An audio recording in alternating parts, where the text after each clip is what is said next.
Atlas bars. Let me see what else can I recommend. I think Atlas bars. It's the only thing that I've learned. Like I eat one every day. Which flavors? I've tried all of them. At this point I go to Amazon, whichever one's like is on sale. I just be like, give me that shit. But the peanut butter chocolate chip one is good. It's the cleanest bar I've ever eaten. That's why I only eat their bar. But do they put fake sugar? No. Okay. Yeah, they don't. The chocolate chips are like the what is it? I think no, I don't know if it's dark chocolate. It's like those. It's I don't know what it is. Everything's you can look it up. It's super. It has ashwagandha in it too.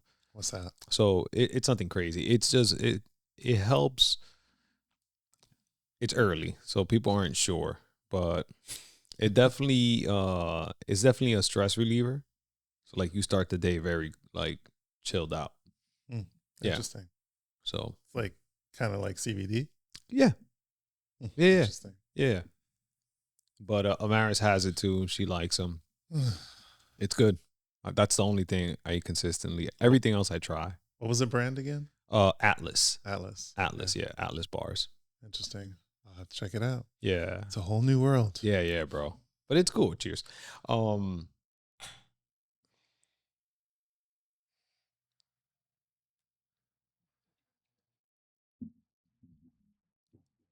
Oh yeah. It's fine. It tastes like sorry.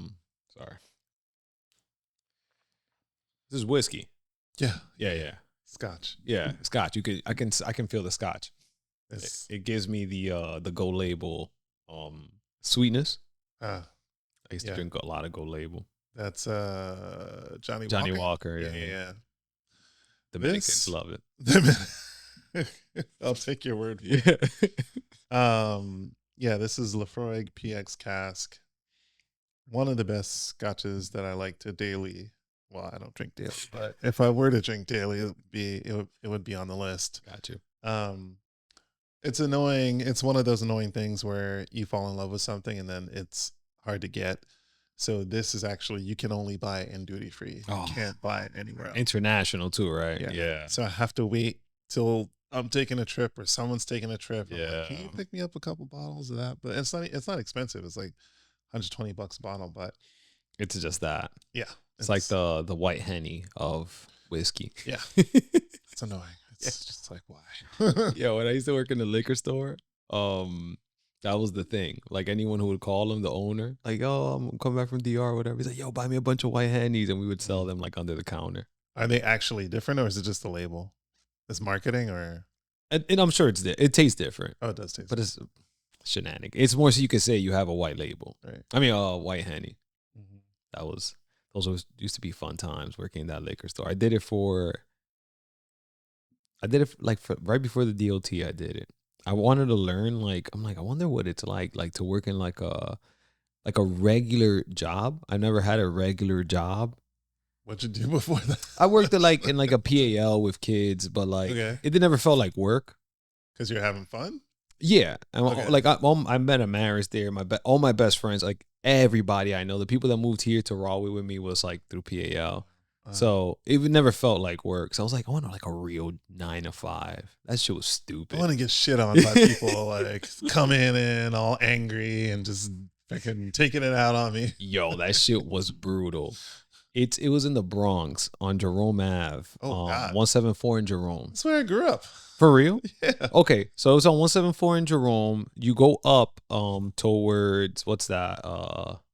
Towards the concourse? No. Towards the concourse, yeah. Okay. Yeah, not in between the concourse, but you go to 174 in Jerome, and then you walk up like if you're going to the concourse. But it's like right when you start walking up that block right there. Wow, that's insane. There was 2 shelters there. Yeah. There's all types of crazy shit over there. Yeah, bro. And it was just nips nonstop. Yeah. And then one day I was like, why y'all? I'm like, just get the whole bottle. And then somebody finally explained to me, like, now we in a shelter. Yeah. So like we got to sneak it in. Yeah. So that's why we buy nips. I'm like, oh, so naive. That's crazy. What years? Do you remember what years? Like around? Yeah. So let me see. It had to be like maybe 2014, maybe. Oh, okay. I was long Something ago. like that. 2014, 2015.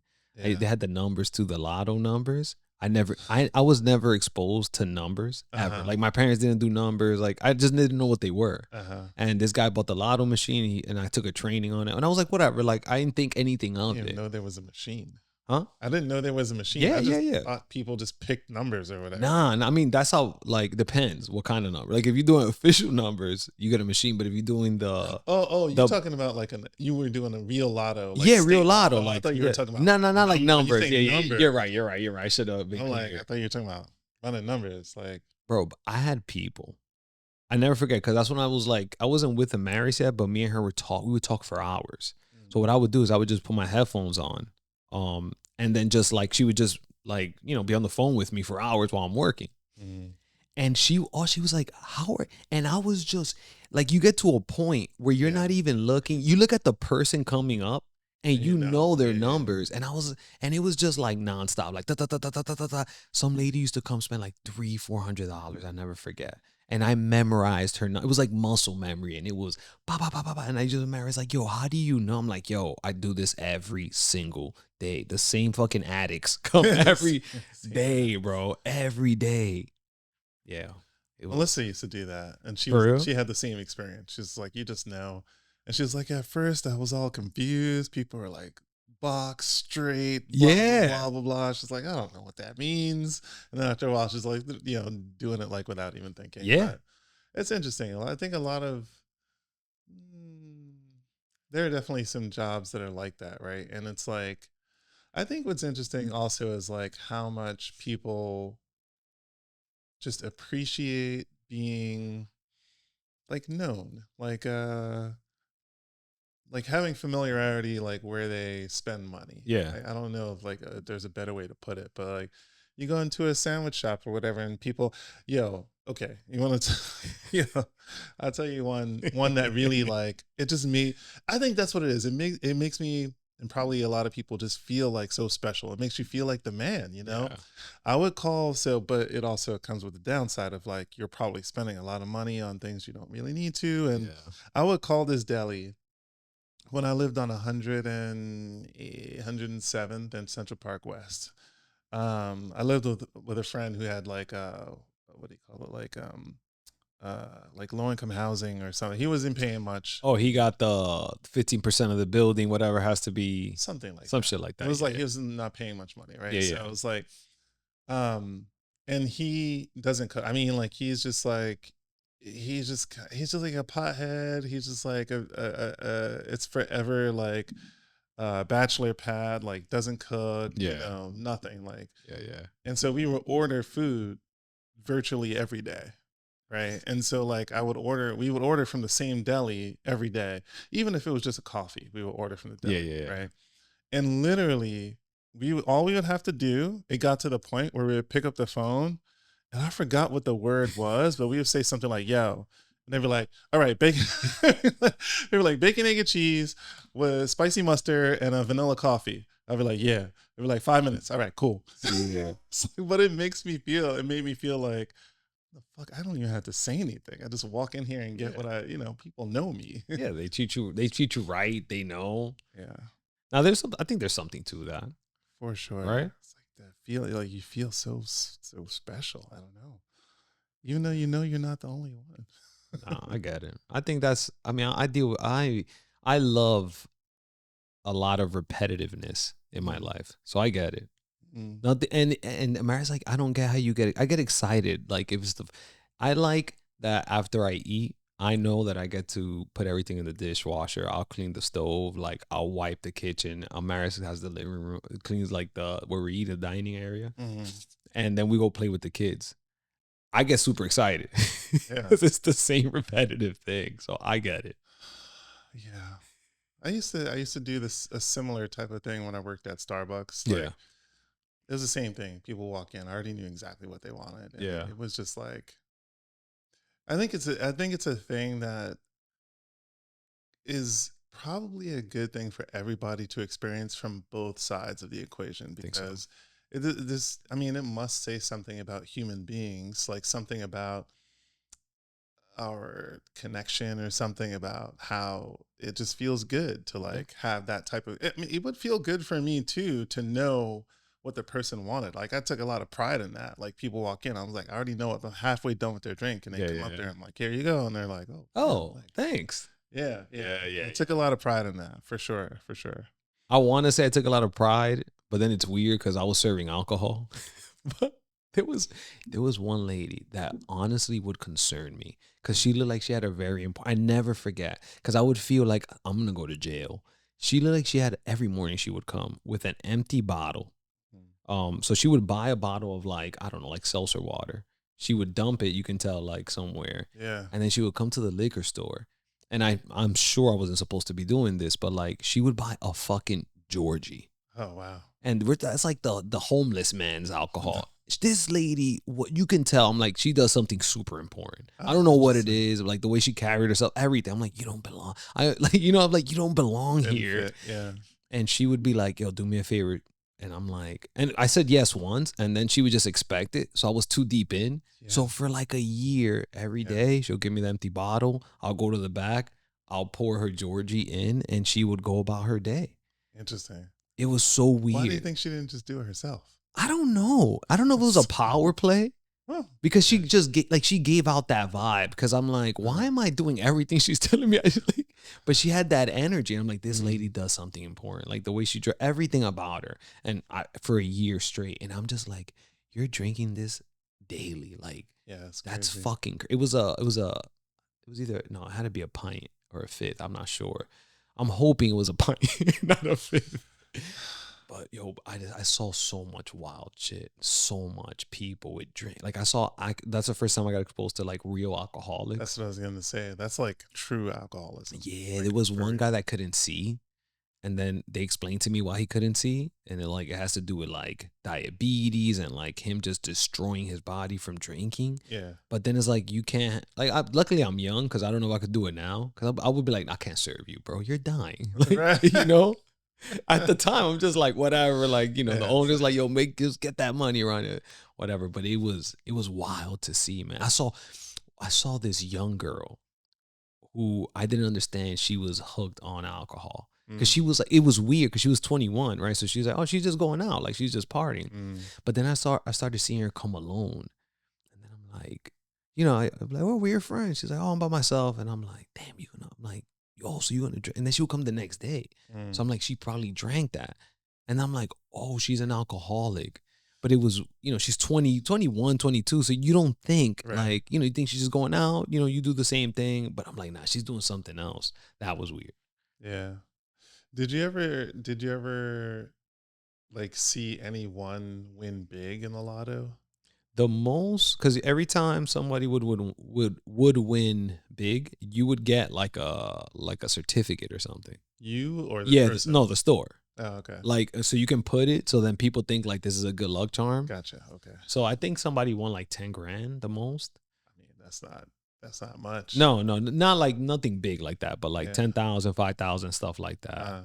Uh, That's one thing. People, and I'm like, this is why you're but this is why they gamble. Some guy, like people would win and give us a huge tip. And sometimes it would be like, no, this is why you're in this mess. right. Like, Exactly. Like, hold your money. that's interesting because I always thought, like, I wonder just how much people actually win and like, is it ever enough to change the habit? Because it's such a habit. It's a habit to go and buy lotto. It's a habit to go and like, even with stuff like this, like me getting like nice bottles of alcohol, I had to break myself out of the habit of every time I was in a new place, I'd be like, let me go and check and see if they have something that's like rare or that Yeah, I can't get near where I'm at or whatever. I'm like, why? I literally, we just finished our budget for the first time ever, yeah. and it is We very as cool. in, Me and Melissa. oh, nice, nice, nice, So nice. yeah, so we have a budgeting tool called Monarch Money, and Okay, so we can actually see where our money is going and where it went, and nice. and I think am I gonna get this right? I think this year, and now to be fair, this year I did go to Scotland and buy a lot of scotch. But this year I spent like $4,000 on alcohol, which is a lot of money. It is. For alcohol. Yeah. You know, So like, I was trying to do the math real quick. Like, let's say $100 average you're buying. Then, yeah, that is. But you're also in aren't you like in a club or something? That's where these glasses are. Yeah. From.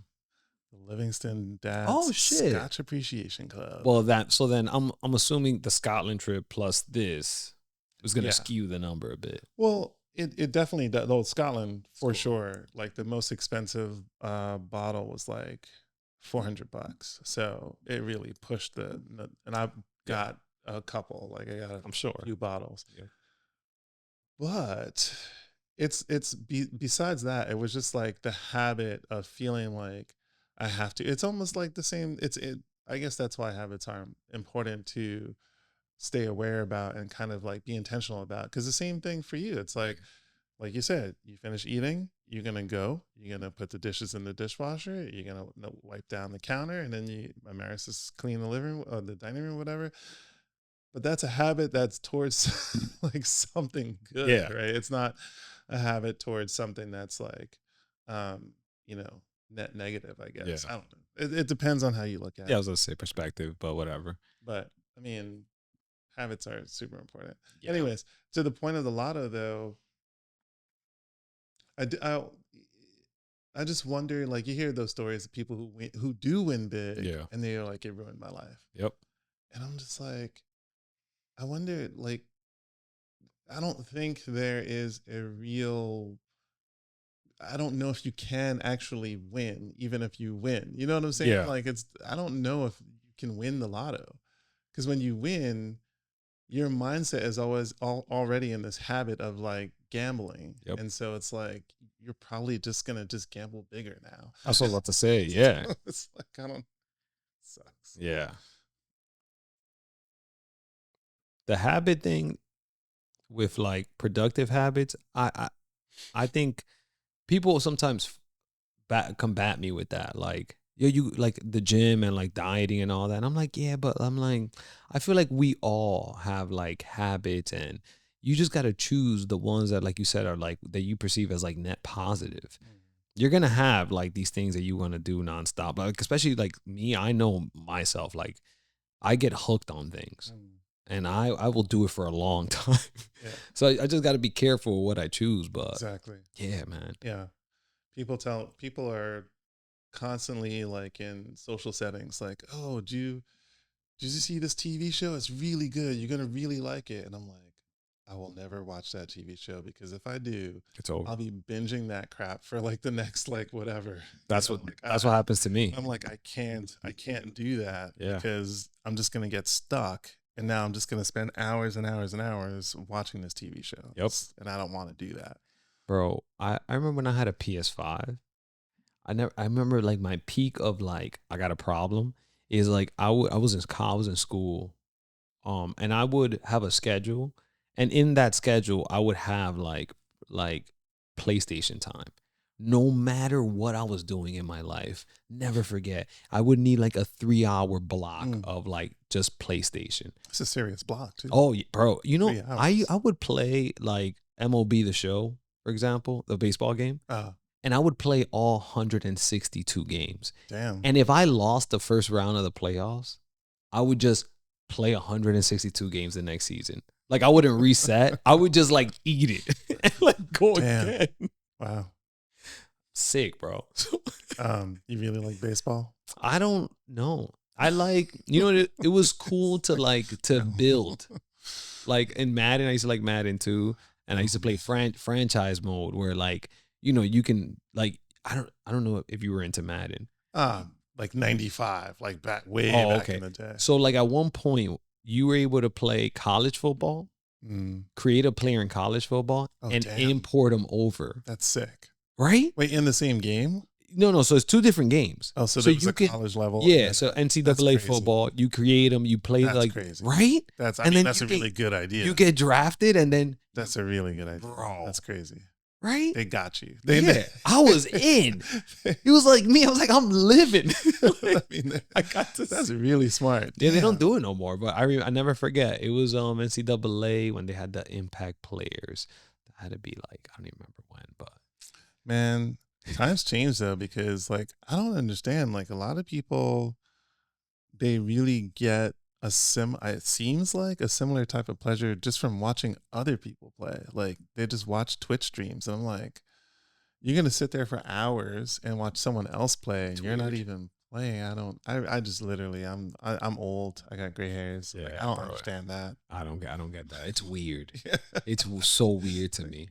Get in the game, man. Yeah, right. Right. You play. Yeah. It's like, luckily, I gave it up. Only game I have now is fucking jiu-jitsu and running. Running has been. You have the half coming up. What was it? February? April. April. No, I got time. Yeah. But it's been fun, man. What mileage are you up to now? So last Saturday was the most I've ran. Like in one thing, it was 7 miles. Nice. Yeah. So this, I think, the guy that's doing like the training for me has me at the end of this like 5-week training. I'll be at like 8.5. My last run. So yeah, that was such a good thing when I was training for my half to be able to say every time I did it, I would just say it, and I would just enjoy it.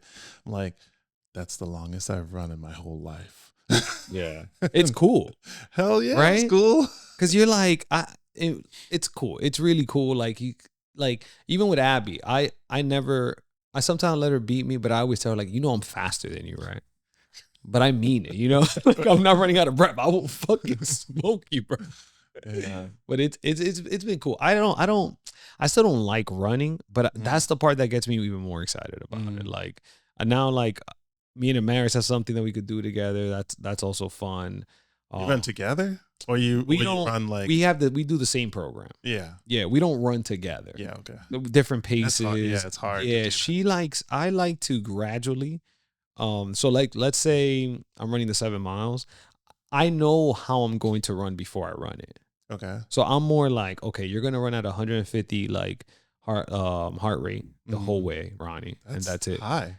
Yeah. No, wait. No, I mean that's like zone 2. I was running 160, 162, 165. So 150 is where I just chose it. If I choose to go high, but like she can't do that. Like she's more like, I'm gonna go however I feel. So like she'll run a mile one speed. I'm like, I can't do that. I run, if I tell myself I'm gonna run like 3 miles this, 3 miles that, like I don't care how I feel. Yeah, that's just how I'm gonna just lock it in. Yeah, I just be like, this is what I'm doing. That's it. But you run flat like the whole time, or you make the plan ahead of time and then you'll adjust meaning like you'll follow the plan while you're running. I'll follow the plan. Okay. Yeah. So that's for it's a 3-day per week training. So the first so Mondays is like maybe like a 3 to 4 mile run, but at a pretty higher, like at a higher pace. So I'm trying to run I'll probably try to do like a 9-minute mile, then I'll try to go like a 8-minute mile, then I'll try to maybe how I'm feeling, I'll go 7. I haven't done 7 yet. I only gone, I think, like half a mile at 7. Meaning 9 first mile. So, okay, so you get faster. Yeah, I'll get last faster. Mile you do the top I'll speed. see what I can do. Yeah. I almost fucking died. I was gonna say, like, getting down to a 8 and a 7 for 3 miles, that would be really challenging. So I can do the 8 for sure, because for 3 miles. Yeah, that 5K I ran like a month or 2 months ago. I ran it at 25 minutes. So I'm right there. That was fast. Yeah. So I'm trying. I mean, I had to. Oh shit! This is what I want to talk to you about. This is pretty cool. This is why I like running. You know what I learned? In running, right? I used to think that like you run, and then something starts hurting, of course, or something starts like, I don't know, something feels funny. I used to always think that like pain was gradual. So like, like my hip hurts. So right, you think like, okay, I'm gonna keep running, and my hip's gonna continue to hurt and hurt and hurt and hurt and hurt. Oh, is how I used to process like pain, and I guess because I've always had like crazy, ridiculous injuries. Oh, so like when I tore my ACL, it was like hurt, pop. fuck. And then I tore my other ACL. Same thing. When I broke my foot, everything's always been like there's no like buildup. It's very like click, click, click, boom. Yeah. So I've always thought like pain was like that. So I would always like, whatever. So this is the first time that I'm like, oh, like it's not pain. It's just discomfort. And I'm learning that a big now. difference. Yeah, and I'm learning that now so much. I'm like, oh fuck. So now it's cool. I get to like observe. So now I can really look at myself and observe. Like, oh, Ronnie, like okay, that's crazy. Your calf. Let's see what happens in a mile. Yep. And you start thinking, and then you forget. Oh yeah, my calf was hurting a mile ago. Yeah. Oh shit, my foot now. Should I adjust? That's another thing too. Like you think like if something's not. I thought people that ran like were just good. Like then nothing really hurt for them to run. Yeah, probably. No, that's not the case. You're constantly adjusting. Right, exactly, yeah. Right? So this is why I'm starting to like running, because now you can take those like same rules and like that's, so it's like, oh, you still want to go this way. It's same shit. It's not a straight line, right? It's bumps. As long as you just keep working towards like where you're going, it's fine. It's not going to be a straight line. Yeah. So now that's why. So I still hate running, but now I'm like starting to like what it's like giving me. Like that's kind of funny because it also aligns with the dip. Yeah. For me specifically in that, well, no, maybe it's counter to the dip. Interesting. It's like, it mimics the dip in the sense of like any run that I do doesn't matter. Like when I put on, it mimics the dip from the pre-run to the beginning of the run. In the pre-run, it's like, oh, this is gonna be great. I'm gonna get outside. I'm gonna be running, fresh air. I'm gonna feel my body like moving. It's gonna be good. And then the first mile is that. Is like, fuck this. Exactly. I hate running. What am I doing to myself? This all sucks. This is a horrible idea. It's too cold. It's too hot. It's too wet. It's too whatever. And then you get that experience where when you lock in, then for me, it's always the same. The first mile, I'm just like, this is stupid. And then the second mile is like, okay. It's not that bad. And by the third mile, I'm not even thinking about it. I'm thinking about like, oh, like, well, what do I need to do tomorrow? Or like, whatever, like, how's my body feeling? Or how am I breathing? And you just forget about it. And that's like one of those things where it's like, I don't know, like if you can see beyond all the challenges, then they kind of like, it's almost like, there was this thing where someone was, I remember what it was. I was doing a survival class with this guy who's like one of the lead trackers in the country. And he had us walking barefoot up a mountain. And I was walking and I kept looking down. And he was like, when you're walking, if you look down, you're never going to focus on anything that's around you. And that's very important to do. Like you have to stay aware. Mm-hmm. And he basically trained me to like look forward and trust that my body would do what it needed to do under itself. Yeah. And that's like kind of what it reminds me of. It's like, you have to look past all the things. Once you're able to look past like all the things that might be distracting, it just doesn't even matter anymore on any of that stuff. And it actually applies for me in almost like a different, almost not the reverse way, but it's definitely applying for me in my weightlifting journey, where it's like taking that same exact concept. Like I used to have the same thing. I would get like I think they called them like side stitch or whatever. And I just this super sharp pain in my side. I'm just like, I don't know. Yeah. And everyone's like, just breathe through it. I'm like, motherfucker. You don't know. Breathe. Like, breathe. So I'm like trying to breathe. And like you said, eventually if you lock it in, it will pass. It will pass. And like now it feels like a very similar thing where something like I'm doing like trap bar deadlifts and bench presses and like shoulder presses, like these presses with the bar and all that. And something that I was doing in the beginning, and I'm pretty sure it's the trap bar deadlift. Like it's been fucking up my shoulder. Yeah. Like I'm getting like today I could barely get through the workout well at normal weights because of the tendonitis. Yeah. It was just like I hit a certain angle and it's like, oh damn, that hurts.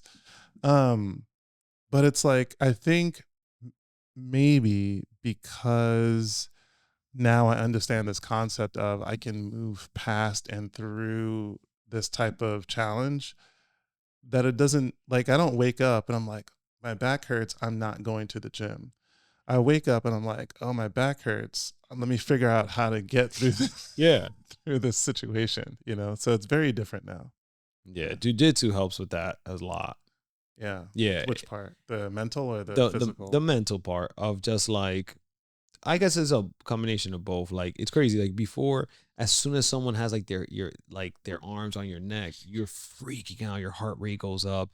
You're like, oh, I'm gonna fucking die. And now I'm just like, I'll tap right when I start, like, I try not to do too much because I'm like, I'm sure this isn't healthy. But when you get to a point almost where it's like the person has you right there, you can't really breathe, and you're like, okay, this is a good time to tap. Like, Mm. it's very calm as opposed to before that you're like, I'm gonna, like, that's it. Like, as soon as they put their arms around you, you're like, get the fuck off me. It's the Yeah. same thing. It's like you think you're gonna. It's like, nah, you got way more to give. Mm. So Yeah. that's helping me a lot. There's a very interesting concept that I think that has been laid out before me before, but I never really appreciated it. And talking to someone fairly recently, I don't think that we had this conversation. Did we talk about gravity? I don't think so. So you've seen Interstellar? Hell yeah. Okay. Check this out. So it gets very interesting. It gets very interesting. Go, man. So the idea, oh, okay. So yeah, it's all like flooding in Wait, now. real quick. This is the movie that this guy essentially, uh, the girl, the books are being pushed. Yes. Who is that? And it's actually him trying to let her know. Yes. Okay. So he has essentially traveled through time and space yes, to basically give his daughter the answer to the question that would save humanity. Yes. Yeah. Which is just already crazy. But sick movie. But I mean, it's also like it's sick because like I watched it the first time and I was like, man, it's a really good movie. And then I watch it again and I'm like, oh shit. There's like I catch new things. And I'm like, damn, it's good. And I catch more things. I'm like, damn, it's freaking so good. But the thing that I ended up talking about with someone is this idea around time, the way that we experience time. It's like it has a gravity based on the thing that is happening around that time. So let's see, to put it into like a real situation. So today is the anniversary of my little brother's death, like I think 4 years ago. When he died, the situation was so dense. It was so like a black hole, right? It was so powerful that time like basically like got weird. It's like everything slowed down. Like everything was moving like I didn't like normal time, right? That everyone else was experiencing. Let's put it like that. The time everyone else experienced at during that moment was normal. For me, it was crazy slow. Yeah. Super slow. And like I think about how that happens around things that are emotional and or things that not just emotional, probably a better word. It's like things that are Or impactful. impactful, Right? Yeah. right? Or things that have like some real significance. Right? Significance maybe is the word. Yeah. Yeah. Yeah. Because, and, you know, thinking about things that are not significant, it's like time passes quickly. Yeah. It's like you could be, I don't know, driving. If I drive from here to like Maryland, I'm not thinking about anything. Nothing's really like, the time could be whatever the time is. I'm not experiencing the time. I'm like Yeah. listening to a podcast, talking to the family, or whatever, just driving, whatever. And time is passing, but it doesn't really have a huge significance. And so it's like, it's just going at like normal speed. Yeah. But then when something happens, like when my kids were born, it just slows down. Yeah. It just gets crazy slow. And then they're another good example, because like they're living their lives every day. And you know, shit, I mean, my daughter's going to be 7 tomorrow, and my son's going to be 9 in a week. And it's like, it's hard to think about how that happened. Yeah. It's like, how did, what, he's almost 10 years old, like 10 years since he was Wild, born. son. How did that happen? Like, I remember holding him, like, and like just being like, I'm a dad, like, what the hell? But that, it's like, because those moments were so new and so fresh and so impactful, it's like time was different. Time slowed down in those moments. And now it's like, go to school, come back home, do some homework, read a book, go to school, go back home. It's just like, it starts to go back to normal speed again, until something happens again, and then it like slows down. It's like, so that idea of like, the significance of any moment has a gravity to it. Yeah. And it like, it does something with the time around that moment. It's very interesting. It's pretty cool. And I get what you're saying. Because there are times like that, like you said, like I think of Abby right away. When I first had Abby, I was like, whoa. Like I was like same thing. I was like, this is weird, man. Like this thing is supposed to be like mine, like Yeah. for me to take care of. Right? I was, yeah. I remember my godfather. When he died, that was one of those moments that I was like, what the fuck? It's like, is this real? I Yeah. remember the drive. I remember me and my Mhm. cousin hysterically laughing. Mhm. But we were laughing because we didn't know how to deal with it. Mhm. So we were laughing for like 30 minutes, and we didn't understand why. And I was like, Mhm. oh, that's how we're coping with this. Yeah. But I remember all those things. We stopped in like a Wawa's on the way up. He was like in Providence, and we had to go to the bathroom away from everybody else because everybody was like bummed out, and we were just laughing. Wow. But it was like our way of like, and I remember just like us, like we both knew like, just go to the bathroom, son. Like they can't see us. They're gonna think, they're. Right, yeah. And I didn't even know why I was laughing. I just knew how to get away from everybody. Yeah. Because of it. Yeah. Yeah, I like that. But the cool part about that idea, though, is that in that the description that you gave with jujitsu, Yeah.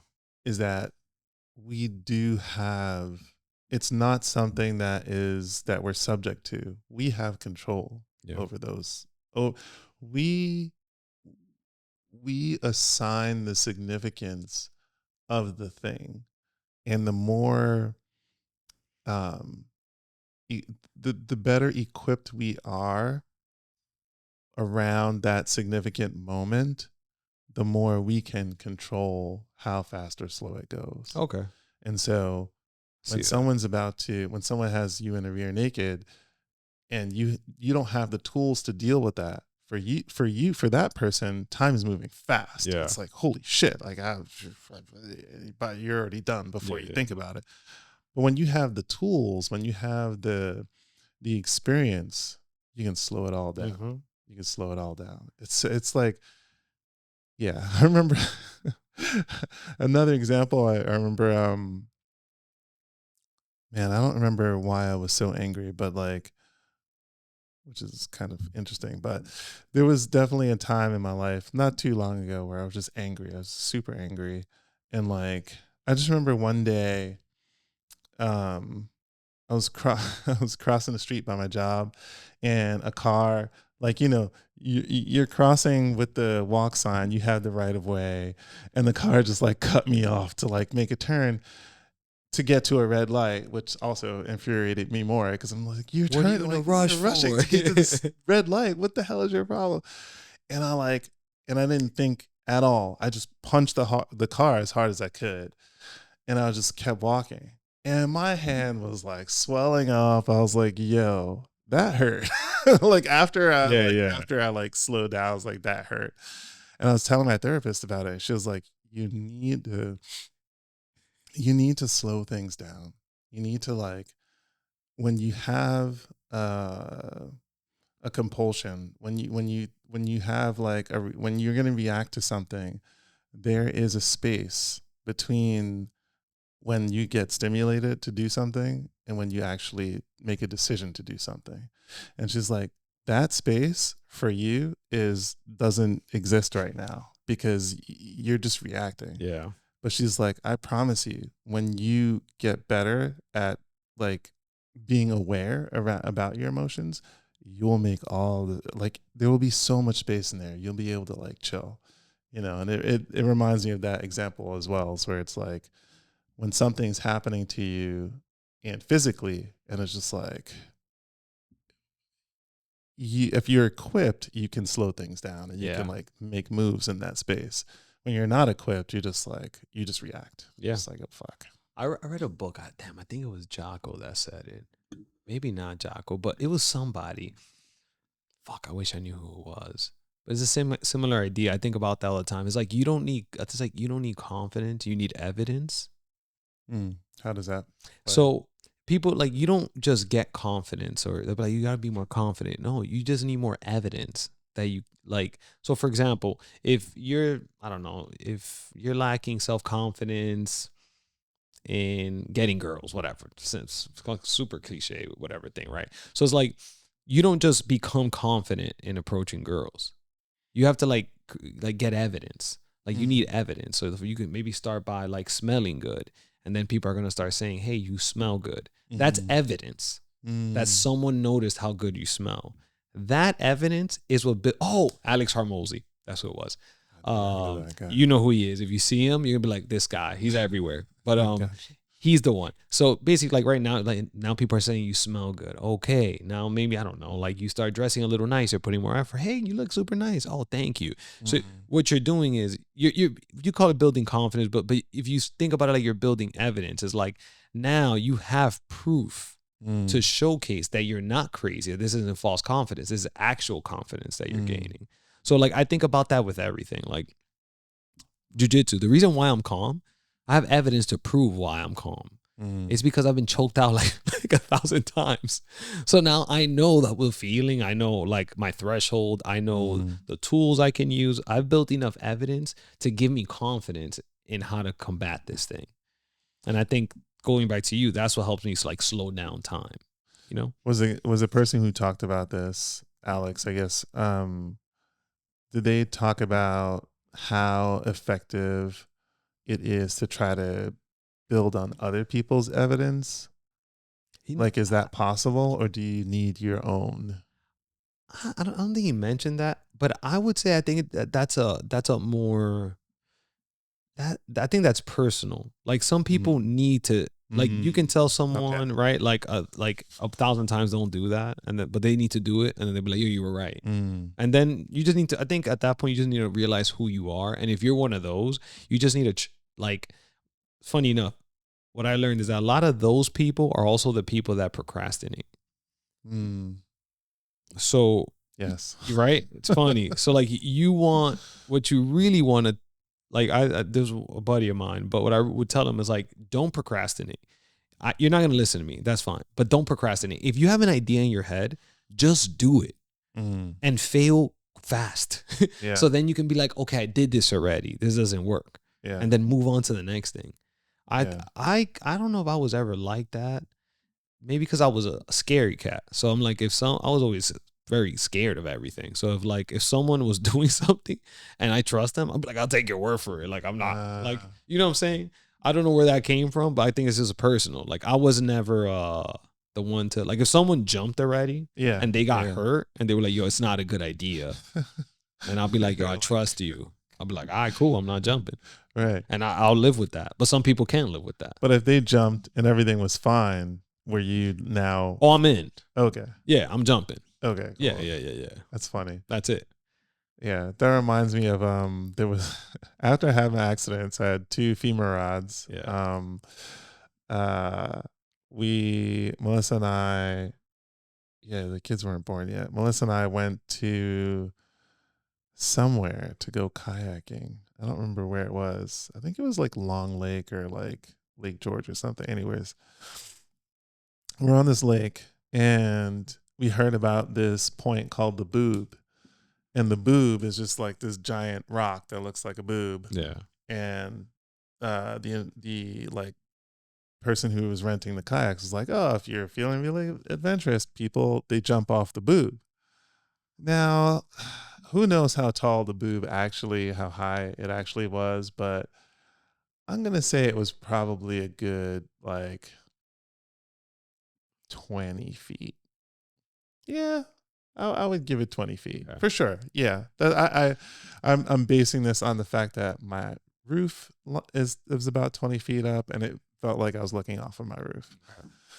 And so, of course, Melissa's not. She doesn't. Nope. She's not doing anything. I'm like good. that. It doesn't matter who jumped or who didn't jump. She's like, that's not happening.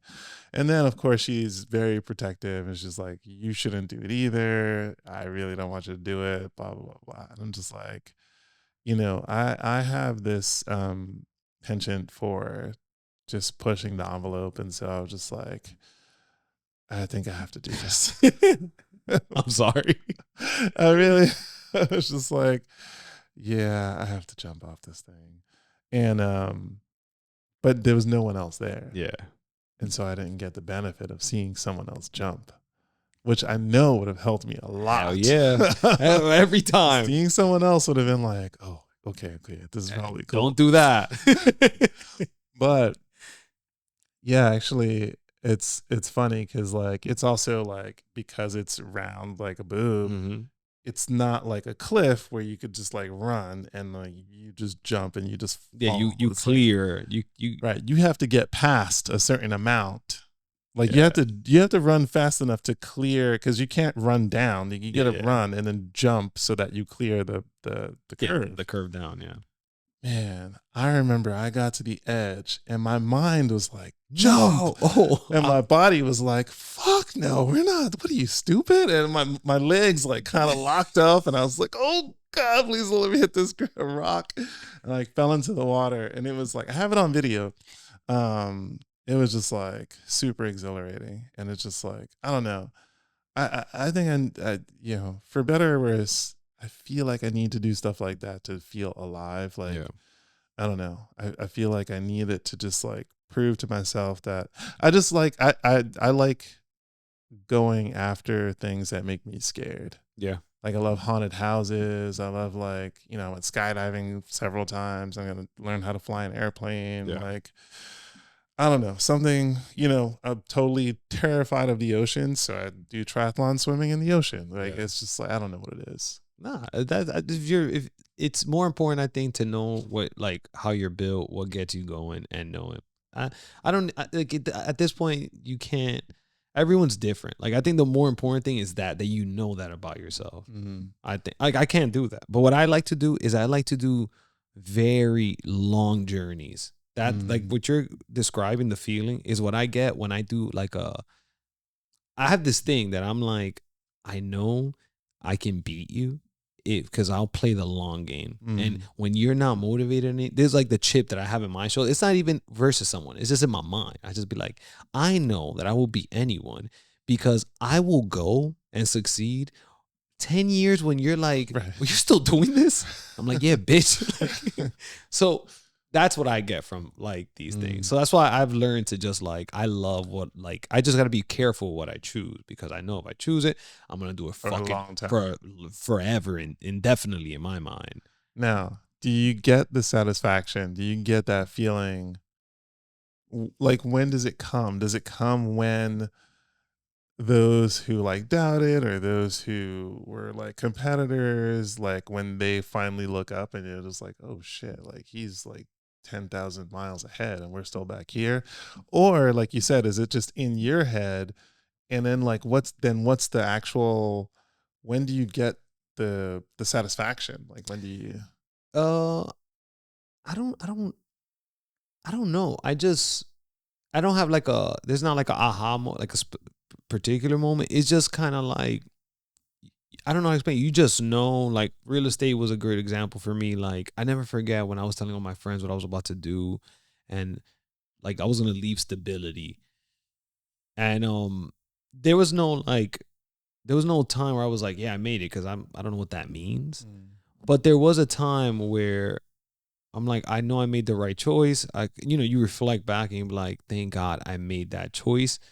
But there isn't like a aha moment. But you just know, like, I'm like, yeah, like I know I know a lot of people did what I did, but they went into crypto, or they went into like, they were just chasing whatever what was hot.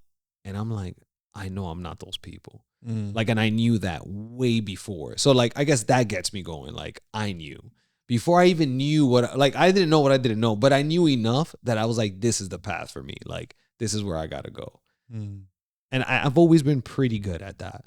Like, I don't necessarily know what it, like, what's in store for me, but I'll be like, Amaris. I called my shot with Amaris.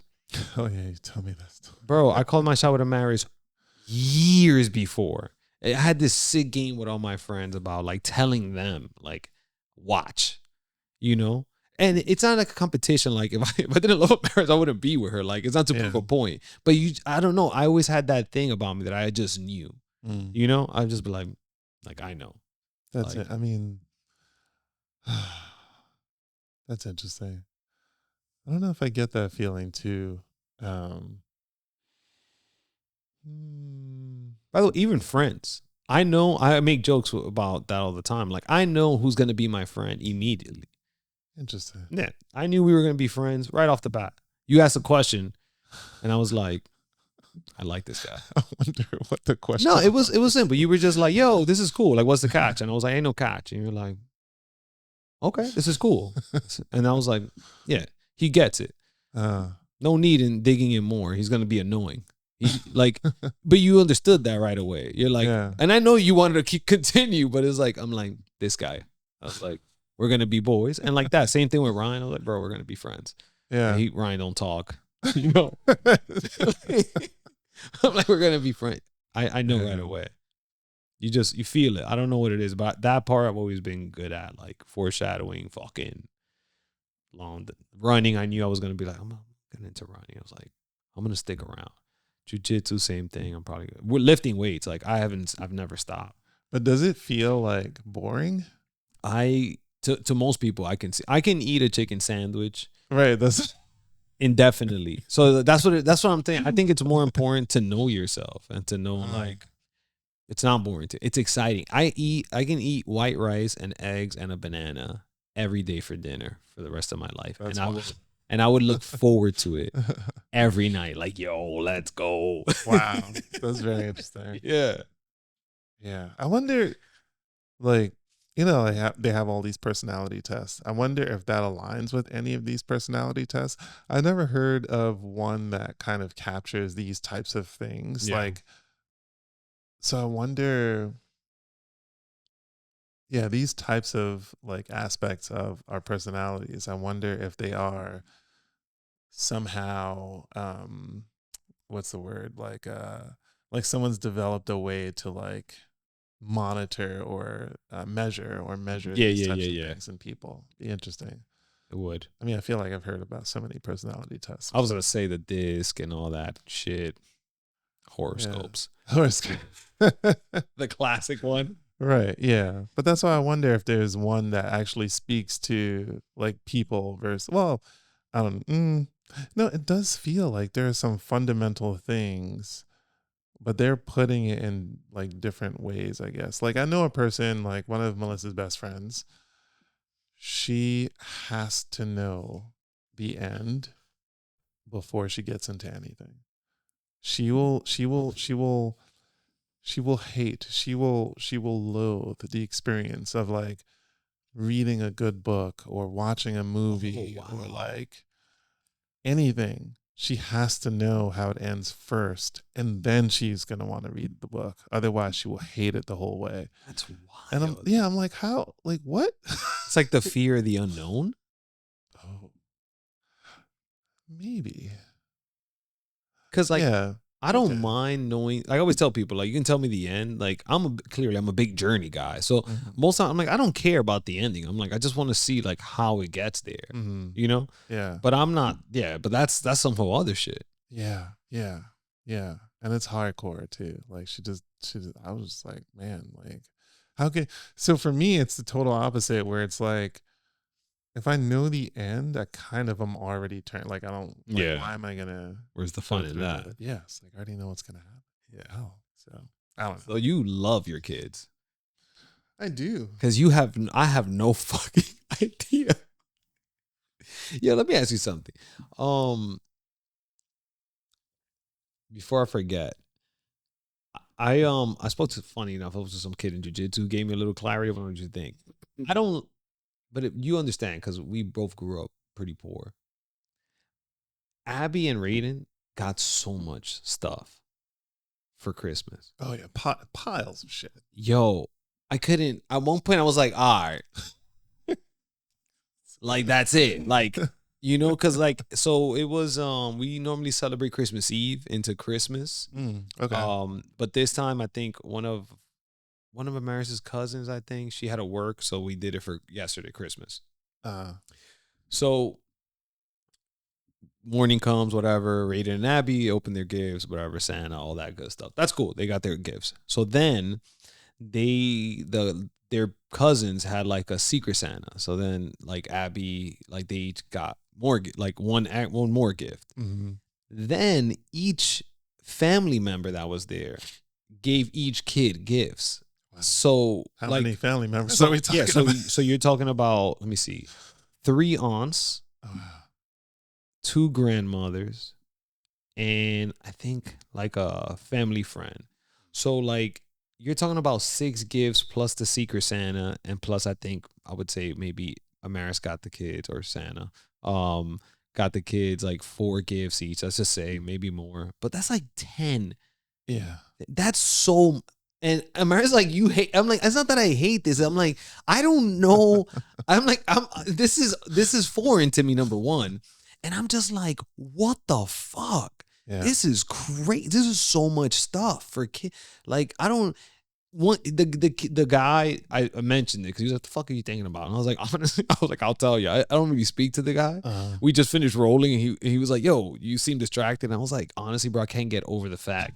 And I don't like thinking about the kids. And I'm like, I don't know if, like, it's like, it's cool to give stuff, to give people stuff. I love it. For sure. It's cool. And it's also cool to receive, right? But it's like, are we giving, we in general, not you, but like, are we giving our kids stuff like in response to us wanting to feel good that we can give them stuff, and not thinking about like, is it a good idea to be giving them this much shit? And he was like, how old are your kids, Rodney? And I was like, like 4 and 2. He's like, I don't know the answer, but like, I'll tell you this much. Right now, you're not the one giving them stuff. It's Santa. Okay. So he's like, take full advantage. What's the difference? What he's saying is like, he's like, I get what you're saying. Like, you don't want like, you don't want them to, how do I say it? Like, you don't want them to be little brats because they're just getting so much shit. Okay.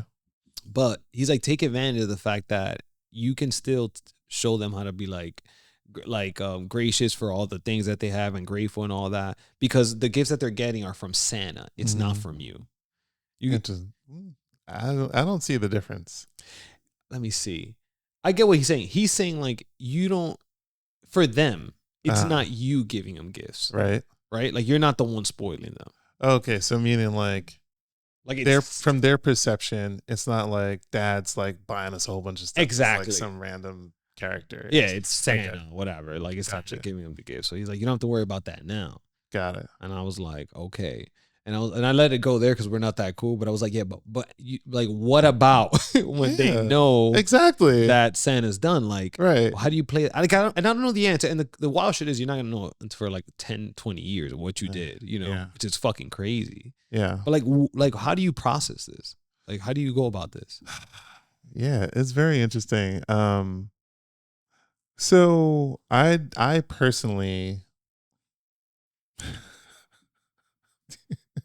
the two things okay, so the two things that I bought my kids, not even necessarily for Christmas. I'm not okay. I'm not big on holidays, and maybe it's because of how I grew up, but Same, by I'm the way. also I just will give stuff whenever I want, and it will usually be something that is very like it makes sense at that time, right? Mm-hmm. So both of my kids, the last things that I bought them were these fidget toys that are hand rollers, and you just roll it in your hand and it feels nice. And it was just because they were going bananas and making all this noise or whatever while we were playing games. And I get that they need to do something. And I was like, oh, let's give them something that's silent that Yeah. they can do and they can still like relax or whatever. But what's funny is like, yeah, I didn't buy any of Melissa will ask me, she'll be like, oh, like, do you think I should get this or that? Or like, are they ready for this toy or that toy? And I'll have input, but to me, it's like, I don't care about any of it. Okay. I think it is good to get something. It's definitely sucks if you get zero. Yeah, 100%. We can all agree on that. Yeah. But like at some point when it's like random shit that doesn't even make sense anymore, that's what annoys me. Like, so the one thing that, my mom came over for the day before Christmas Eve and she bought like 3 bags of shit and she didn't even tell me. And I'm just like, what the hell is all this? I'm in my head. I'm like, what is all this stuff? And then she's just like, I just want to make sure that the kids have something. And for her, and I don't know what it's like to be 72 or what her age is, Mm-hmm. but for her, a lot of it sounds like she wants the kids to have something to remember her by. Yeah. I'm like, Mom, like, they're not going to remember the fucking, like, the plush toy that you got them, whatever, when they were 6. They're going to remember that you came over and you, like, read them to sleep, or that you spilled a glass of water on the floor and everyone laughed, or like like they're going to remember memories. I actually, like, along the same lines, I was talking about this with people at work one day, and I just randomly said, it was like a group of mixed people. They're all pretty young, younger than me. Mm-hmm. And I was like, I'm just curious, real quick, like, what is the thing that you got for Christmas or birthday or whatever that you remember the most, that you just loved, that you just felt like it was super fucking awesome? And some people had like one thing that they remember and they're like, oh, that was really cool. But almost everybody was like, I don't really remember the stuff. I just remember the things that we did. And I'm like, that's what I remember. Yeah. The one thing that I remember when I was a kid that I was like, oh my God, this is amazing, is when we got our first Nintendo. Besides that, what I remember way more is like going to get our Christmas tree. We would always like go up Jerome Mm-hmm. to whatever what do you call the supermarkets that are up there? Key Food, like Yeah. whatever, they had the Christmas trees out front. Mm-hmm. And I don't know why we did this. I guess because we just weren't paying for a cab, but we would actually put the tree on our shoulders and walk it back home. Yeah. I remember that. Wait, and what we would do is we'd go up, we'd get a slice of pizza up on University. Yeah. And then we'd go to the supermarket, get the Christmas tree, carry it home, set it up. We'd put back in the day when you did like popcorn on a string and Mhm. fucking candy canes and all this stuff. I don't know what toys and shit I have no idea what that stuff was. I remember those memories way more. And to me, that's the thing that I think is super important, which is also why I'm like trying to like I'm changing things. I'm changing, like again, like since my brother passed away this time of year, and my best friend passed away around this time of year too, it's been very shitty. Shit. And so like for me, it's the last few years I've been very disconnected during this time of year. Like Yeah. the last few Christmases, I've been sitting there and I'm just like crying or like fucking like nothing, Just nothing's somewhere happening. else. Yeah. Yeah. And this year I was like, that's not happening again. So like tomorrow, Charlotte and I, for her birthday, we're going to this pottery place where she gets to like paint the stuff, and Yeah. like we're gonna like we did it one time before. She freaking loves it. Where? It's in Montclair. Okay. We Maris just did one with the kids. Oh, Yeah, that's what I'm asking. I was like, let me just see. It was up in Cranford. Did they like it, or it was like It was cool. Yeah, it was cool. Yeah. Mm-hmm. And so we have a plate that we made together. We're gonna make something else tomorrow, and then there's an art museum. She's an artist, so there's an art museum right by there. So we're gonna go to the art museum after. Okay. And I'm just like, I just want to be. I just want her to know. I want her to. So my business coach, he fucked me up. Oh man, he's really good at this shit. Like I was talking about like all the stuff that's happening this time of year and whatnot, and he was just like, and I was telling him how I haven't felt like I've been showing up for Charlotte, and he was like, at the end of when she's going to bed on Friday night, what will she say to you to let you know that she feels like you showed up for her? And I was just like, I was in a conference room at work, the biggest one at work, in the middle, facing the glass where everyone can see me, and I just started bawling. I was just like, fuck, man. And I was just like, if she were an adult, she would say something like, Dad, like, I know this time of year is really hard for you. I'm glad you showed up for me today. Yeah. And I was like, as a kid, I don't know what she would say, but I just hope I would feel like that she felt that I was present, like I haven't been in a long time. Yeah. And like, that's what tomorrow is like. You're going hard. Tomorrow is like all in. Yeah. I'm going like, yeah. That's great. It's going to be awesome. Yeah. But yeah, the things, the toys and all this stuff, I'm not really, and they don't even last. People, they'll play with something for like 2 days, and then just like, oh, I never open it, and now it's taking up space, and now we got to clean it, and it's super annoying. Yeah, bro, that's how I feel. Like there's certain things that I love that we have, but like right now, Raiden is on a crazy, which I love because anything that promotes creativity and problem solving, but it's fun. Like the magnet tiles that we have. Oh yeah, those are awesome, bro. They last forever too. Yeah. My kids still play with them. Yeah, they're fucking awesome. So I'm like, everyone who would ask me what Raiden, get a magnet tiles, different magnet tiles. Like we throw it in a bin. Hell yeah. Like before I was here, like we got the ones now that you can. It has like magnetic ball, like a ball now with like tunnels that you can build. Ooh. Yeah, so it's fucking cool. Yeah, brand new, and he likes dinosaurs. So someone got him like dinosaur themed magnet tiles. That's cool. So like we get to build, like I was creating a slide for him before got here. Like I'm like, this is fine. Yes. It's like when they give him shit like Abby, when they give her like Abby's super creative to more on the creative side. Mm-hmm. Yo, bro, give her all the fucking art stuff you want to give her. But don't give her these random toys. I'm just like, these fucking Barbie that we actually got her. These fucking Amaris, I'm fucking blame you. Like this huge bus, and I'm just like, yeah, like it's cool. It's a big box she gets to open, but like it has a bunch of little shoes that like they're gonna go in the garbage. She's not gonna play with them, and I'm just like, I don't know. I just be like, I wish. I don't know. It's just like it's stupid. Yeah. But like, is it because I didn't grow up with that? And maybe, you know what I'm saying? So I try to like, I don't know. I try to go back and forth because I know like Amaris, her dad wasn't around as much. So he would give her things.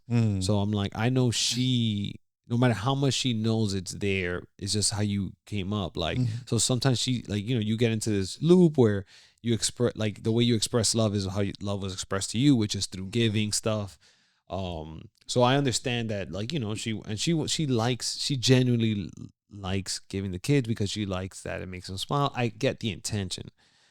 I'm in the background, like thinking psychologically, like, yo, is this fucking my kids up? Like, you know what I'm saying? Like, constantly. I'm constantly thinking about like these things that we do that you don't like. I try to be more aware of what I do, how I speak. Cursing is another thing that like I think about all the time. I'm like, I think I'm up to a point where I'm like, I don't mind. Like, I'll play before. I wouldn't play songs that curse around Abby. And then I'm like, no, she's going to hear people curse. Like, I just need to explain that this is just another way of communicating. And it's probably not and I'll tell her it's not the best way of communicating. You have to understand when you're saying a curse word, who you're saying it around. If you feel like you got a question about a curse word, you could tell me. As long as someone's in front around us, tell me. I don't care. Yeah. Like, you know what I'm saying? So like, so you start processing things like that. But I guess as their personalities come out more, like now that I'm learning about them, I feel like I'm constantly like asking myself, like, how is this affecting them? How is this affecting them? Like, how is the food that I give them affecting them? Like, I think about it all the time. But then I'd be scared because like while I'm thinking about it, I'm like, Ronny, you gotta be like similar to what you're saying. Like, I gotta be present though. Yeah. Yeah, for sure. Yeah. Fuck, having They can kids feel is that, I think. crazy, So, bro. yeah. Having kids is fucking, but there is a calming effect to having kids too. Yeah. Because life is a bit simpler, right? Simpler? In that, ultimately your job is to protect and to care for them. Yeah. Right? Like, sure. Right? But like there's some, I don't know. I feel like there's a calming thing. Like there's something calming. Like if there's a fire, right? Okay.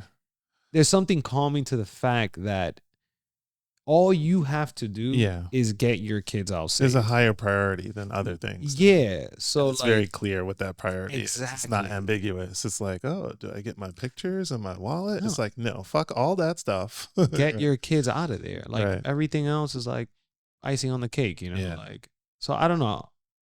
I've been thinking about kids a lot.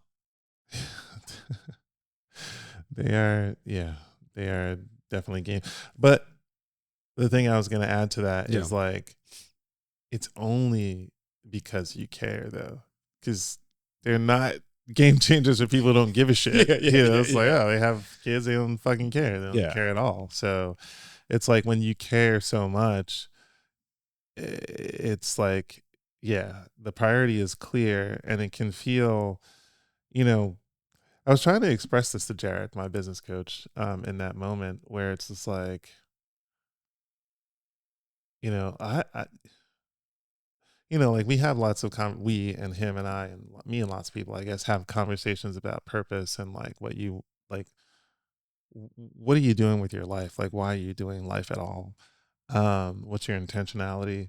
And for me, it's like one of the things is like I want it to be so clear for the people that I care about to know that, but then also it's like another level for my kids. It's just like people that I love, it's just like, I want them to know that. But then with my kids, it's like, no, I really, really I really need them to know that. Yeah. Like, I need you to know that I was just trying to do the best that I could because I cared so much. And, to me, that's just not like stuff. It's just like it's like spending time together and being there for each other, Yeah. And trying to prepare them also for all the things that life is going to throw at them, but then like trying to make that balance between like, I am still talking to like an 8-year-old. Yeah. I mean, you want to hear some wild shit? Yes. But before you jump in, one line that I don't know if you know who Patrick Bet-David is, PBD. He's a pretty cool podcast. But he said first they idolize you, then they demonize you, then they humanize you. I think about that all the time. Yeah. Like I'm like, I want to be like idealized for as long as possible because these little fuckers are gonna hate you. It's coming for me. Oh my god, yeah. It's coming already. Yeah. Like my son is just like, I'm his biggest competition. He wants to beat me at everything. I'm like, oh, go ahead, have fun. Like, So yeah, it's hard. But what What the hell was I gonna say? Damn. I don't remember. That's my bad. No, it's totally we were talking. You talked to a lot of people. Business goes blah blah blah. We're talking about kids. yeah. We were talking about 8-year-old. You were like, you want to hear some? Oh, some wild shit. Yeah. Yeah. So, Melissa and I have been very like I guess protective in a way with them that sometimes it's like I just don't, like I said before, trying to find that balance between like protecting them, but then also like, is this too much? Do we just need to let them like experience a little bit of life or whatever? And one of the areas that we both felt pretty strongly about is like, we didn't want our kids playing with like toy guns. Yeah. And so like, just because it's such a serious topic for us, it's just like, and so for us, it was just like, I wanted to make sure that they understood like why that was the case. And before we got them toy guns, because, you know, Nerf guns are just a part of being a boy these days, most of the time, sometimes also being a girl. But, and Grayson has been also really, our kids, thank God, are very good about like when we set boundaries, they're pretty good about not like making it painful for us, right. You know, and also like not feeling too, like, what's the word? Like not feeling too bad about that they can't do the things. Because like all his friends will be playing with Nerf guns and we're like, you can't do that. Like you're not doing that right now. So I was like, we have to figure out when is the right time. Just like you said, like when is the right time for your kids to hear songs with curses or like, and so we are like, well, he's going to want to play with Nerf guns more and more the older he gets. He's going to be 9. And so it's time for him to, it's probably time to get him a Nerf gun. So we got both of them Nerf guns for Christmas. But I said before they get the Nerf guns, I want them to understand like why they had to wait and like understand about guns or whatever.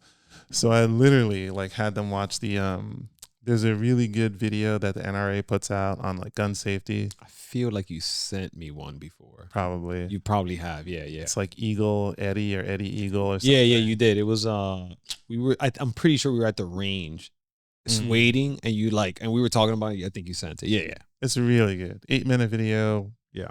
Every kid should watch it regardless of how people feel about guns. Because it teaches like kid gun safety, which is like, if you see a gun, literally run away and go tell an adult. Right. And so, had them watch the video, but then I like took out all of my guns and I was like, these are my guns. These are the 3 top rules of gun safety. And I wanted them to like hold the guns and feel them just so that they can understand like the weight, like how it feels, like, and just to understand like, when you're playing with toys, it feels different. It's a totally different type of thing, and it's not lethal, right? It won't kill you. And so these can kill people, right? And so, like for example, with school when they have like lockdowns. Whoa, man! Sorry, that was but yeah, because I've spoken to Amaris about having get to that point to have the conversation. Yeah, God, that was cool. That must have been so like. Just picturing it. It was like powerful. Yeah, I'm sure. Because I was definitely super nervous. I'm like, no, but am I a lunatic? I don't think. I don't think so. 6-year-old daughter holding an AR-15. This is someone would probably send me to jail for this or something. Who knows? I don't know. Yeah, but like you had a plan. Yeah, definitely. You thought it out. You and Melissa were there. Like, yeah, it's in the house. Like. Better get ahead of it. Oh yeah, the contrast. Yeah, I think that's how. That's how I imagine I would do something similar. So the worst thing possible for me is like somehow, and we are around people with guns, right? And so whether people realize it or not, when you go to people's houses, you don't know what the hell's in their house. Yeah. And I know some of our people have weapons in their house, and some of them are not as responsible as us. And so I don't. How tragic would it be for when kids get shot because they just don't realize, or the only experience they have like is a fucking Nerf gun, and like, oh, this is like a toy. Yeah, it's like a toy. And then I mean, you've seen that fucking super sad video? They were in, the two girls in the bathroom, they gotta be bad. Yeah, bro. They're like 12, and you get similar situation. The girl shoots her cousin by mistake, and then she shoots herself by mistake. Shit. Yeah, it's fucking it's like recorded. How did it get recorded? Yeah, because they were like, it's like those. There's a ton of those videos where like the kids like are showing off with like the camera or whatever, and I'm like, fuck, that's crazy. Yeah, but it's like that gives me vibe of like no one sat you down, right? And fucking, we're like, this is what this shit is, like, right. Feel it, touch it, like it's not a Nerf gun, so, right? Exactly. Keep going though. Yeah, but then like at school, they're like, oh, when they do lockdown drills, they say shit to the kids like, now granted, I get it, but I need my kids to have a different understanding. Sure. They say to the kids like, oh, in case what do they say, like a dangerous animal comes in and is trying to attack children or something, like we have to hide from the bear or whatever. I'm like, no, kids.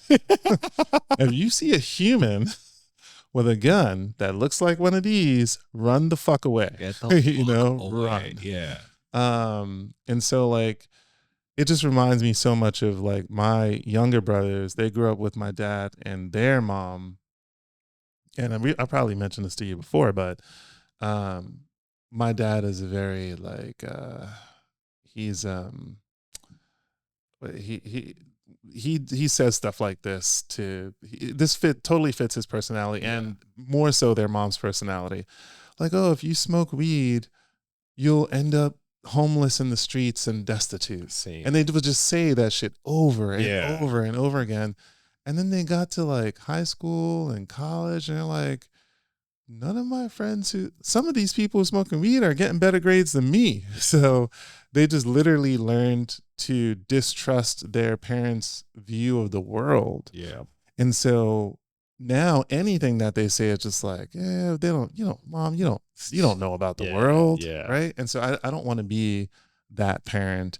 And I also don't want to be the parent where, like, I get it. Like sometimes in some things you're not going to want to talk to your parents about, but I also don't want to be the parent where it's just like my kids don't feel like they can talk to me about things because of X, Y, or Z. It's like, you can bring shit to me. Or your view on something is so strong that now if they went against it, now they're going to be too scared to like, Right. So yeah, I get like that. I'm not out here like, I mean, nothing against, but I'm not out here like promoting like everyone should be gay or whatever. Right. Yeah. But I make sure that my kids understand like, not to that level, because they don't really know about sexuality. Well, I don't think they do. God help me. God help not me. yet. Please. Yeah, pump the brakes a little bit. But when that does happen, I don't want them to feel like, oh shit, I can't go to dad because he's gonna be like flipping out like on me or like embrace me and love me. Like, that sounded like I was like coming through the fuck. But yeah, so anyways, but I don't know. It sounds like you're having some of that journey too. But there's that balance, right? It's like, I'm still talking to an 8-year-old right now. Is this too far? I mean, Abby surprises me with the kind of conversations I can have with her. So I that part, I don't fucking believe in child-led anything. What does that mean? I fucking hate child-led shit. Like, you let the kid dictate the whatever you're doing.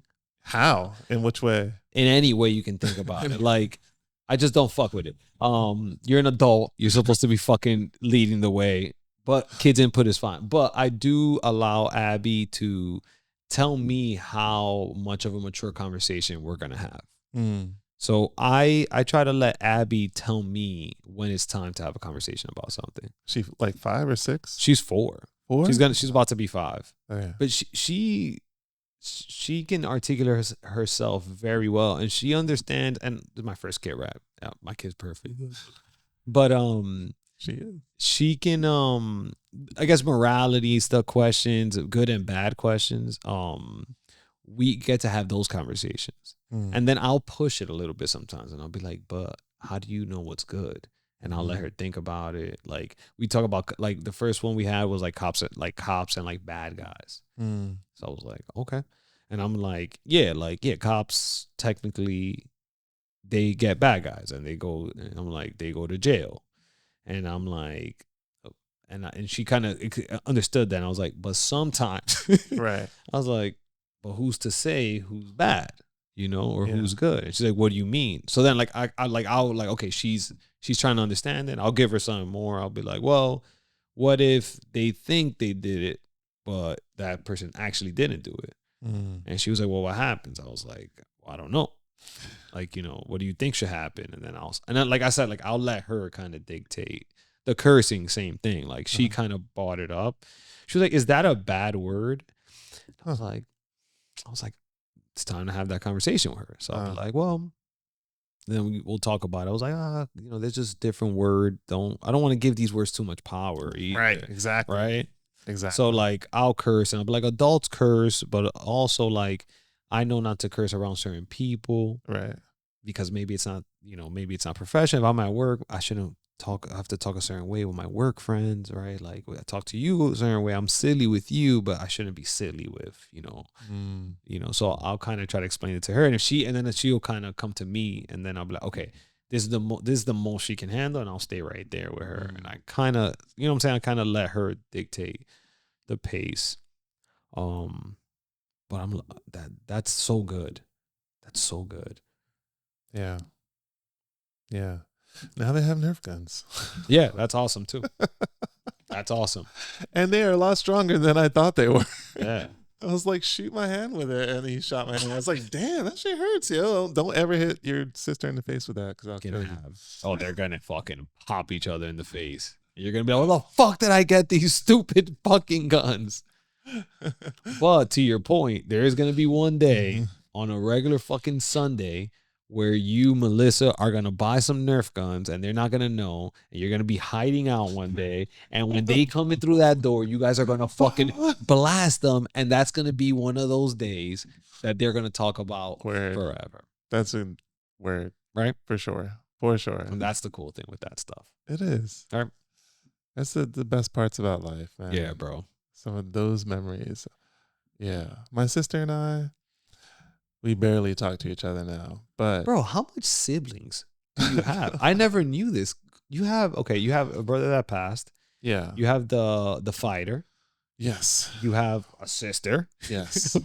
And you have two older brothers. There are lots of moms and dads kind of overlapping, okay. But regardless, how many siblings? My youngest brother is Justin. Okay. Then Kevin. They're from my dad. Then it is Bruce. He's from my mom. Then it's Curtis. He's from my mom. Then me, my mom. Then, well, I hope so. My sister, my mom. My other brother, Michael, my mom. And then Aaron from my mom. Aaron is the one that passed? Curtis passed away. Curtis passed. Okay. Yeah. Yeah, I have a lot of siblings. Yeah. Sometimes I'm like, I don't know. It's 7 or 8. Am I 8? I don't remember. Anyways, there's a lot. And you say you don't talk to your sister. I mean, I talk to her. She doesn't talk to. Gotcha. The communication's fairly one-dimensional. You grew up with her? Yeah. Okay. Yeah. Yeah. She kind of she helped raise me. Like she's older than me. Okay. And my mom was always working, so she kind of raised me. Yeah. In a lot of ways. But yeah, I was talking to her a little bit yesterday, and I was just like, you remember, there was one Christmas where, so we had both, so I idolized my sister. Like I wanted to be like her. Yeah. Like she had the cool clothes, she had the cool friends, like everything was cool. She listened to the cool music. I just wanted to do everything she did. And then, and so she joined the All City High School choir. And so I joined. Yeah. And there was one year where we got to perform together all of this Christmas music and at, what was the name of it? Alice Tully Hall with Mel Torme. And anyway, so one Christmas, we were just sitting in little kitchen like on the counters. It's not an eating kitchen. It's just a galley kitchen. Mm-hmm. And my mom was there, and Curtis and Bruce were there, and we were just like, my mom's also a singer. Like she's not a trained singer, but she loves to sing also. Yeah. And the three of us were just singing this a cappella version of Silent Night. And it was just like one of those things that just like I will just never ever forget. It's like I'll never forget that. It was like such a good memory. That's cool. You gotta like bottle these things up and Hell like yeah. hold on to. Yeah, man. Those are great. Yeah. I remember one day, my dad was super stern. Mm-hmm. My dad did not play that shit. And we were having like, I think it was like Sunday. We never ate at like the kitchen table. It was a small kitchen, but there was like a round table, sat four, super tight. And what was it? It was Sunday because that was the only time we would eat together. And I think my dad asked for like juice, or somebody asked for like juice, and someone poured it. And I think it was my brother. My brother was started talking to like me or something, and he over poured my dad. And my dad was very stern, like he'll whoop our ass real quick. So we were like, fuck, like he's gonna whoop our ass. And instead, he took the pitcher, he took out like the top on it, and he poured it on my brother and started laughing, which then provoked me Food to fight? be like, fucking go, Yeah, like exactly. And we just fucking, and everyone had fun. Yeah. You know what I'm saying? It's like one of those moments where I was like, y'all never forget that. Yeah. Because 1,000 other, that moment runs 1,000 times. Yeah. And like 999 times, like someone's getting smacked up. Right. You know? But like this one time, like it was like the perfect time. Like it's just, I guess he was in a good, like who knows what had happened. But like, yeah, like you said, those moments like stick with you. Do you think that they stand out more for people who have like a heavier contrast on the other moments, or that it's just certain moments just stand out for everybody? No, I think it's the first one. Yeah. I think the contrast Yeah. is what I think the contrast for me at least is the big thing, because that's why I like lifting weights. The triumph, the feeling of triumph only comes right when you're struggling, and then you triumph. So the contrast is similar in that, like, because my dad was so stern. Right. I mean, I guess if you ask like maybe like a therapist, they'd be like, yeah, but you should. I guess a more healthier version would be a happy dad 999 times. Maybe. I'm just saying, like, me, I don't care. Maybe I don't think about it. I just enjoy that moment. I'm just right. Like, everything else, I'm like, yeah. You know. I also think about like how I've been on a heavy parent kids vibe lately, but it's crazy how like it wasn't that long ago that kids weren't a priority in people's lives. Like this is new. Like if you really think about it, like you know what I'm saying? Like it was the job, no? Yeah. Like you focus on your career, you mean like that? For the dad? More that's that it's funny. That's part of the progress of how we got here to like me and you, that like focus on career, focus on trying to build wealth, and also actively trying to be good fathers. That's fairly new, I would say. Yeah. Right. Like, but I think my dad's generation was just focused on the career, right. And these kids were just, I don't want to say a nuisance, but like they were just like, I gotta like plant my seeds, but I don't want to fucking raise my seeds, kind of thing, you know? Yeah. And then if you go back before that, I need to produce kids because I need fucking free labor. Yeah, I need workers. Free labor.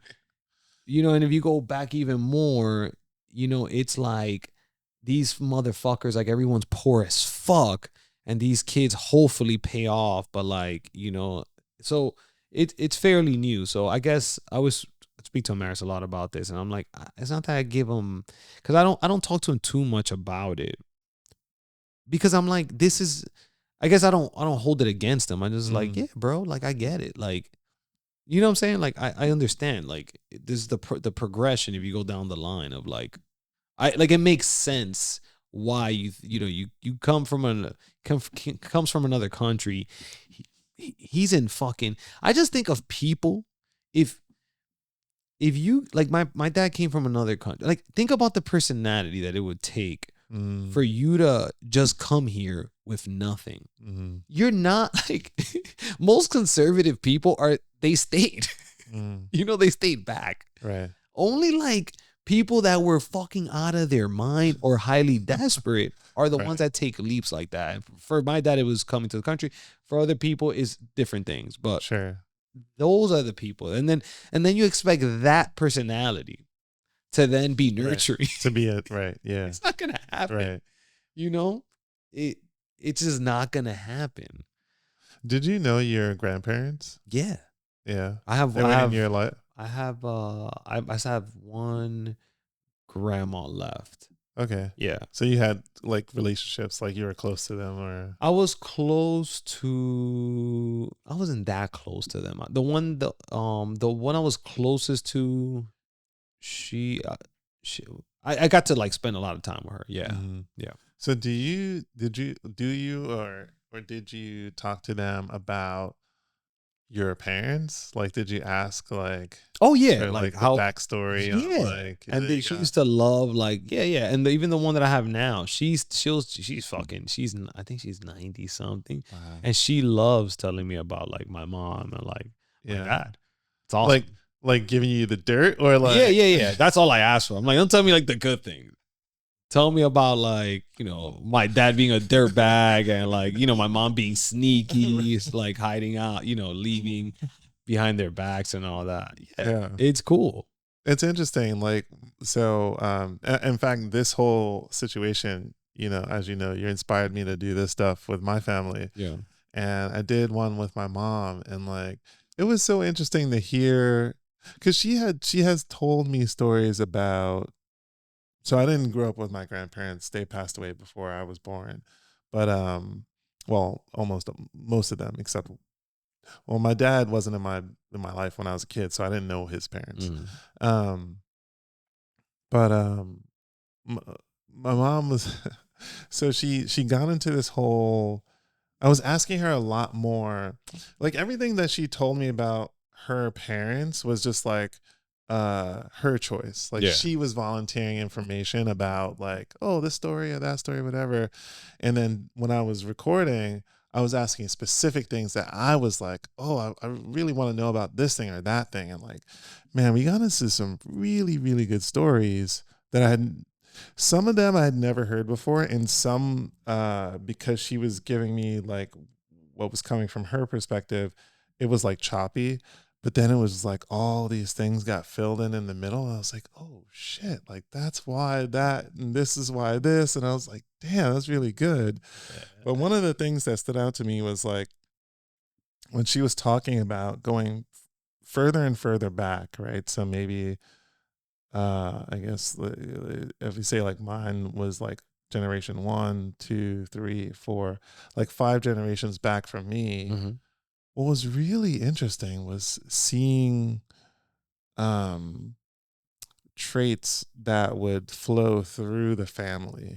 It's crazy. That was really interesting because I'm sure, well, yeah, I'm not sure how this shit like actually gets connected. I'm not sure if it's all learned or if some portion of it or all of it is genetic, but it was very interesting to see like this theme of like generosity and hard work and sacrifice, like kind of like flow through the generations. And it's just like, I wonder if that's the case for just like anybody. Yeah. Like there's some kind of generational like theme or something that just kind of flows through like different families. Yeah, it's very I think so. Yeah, I really do. Funny enough, we were watching yesterday.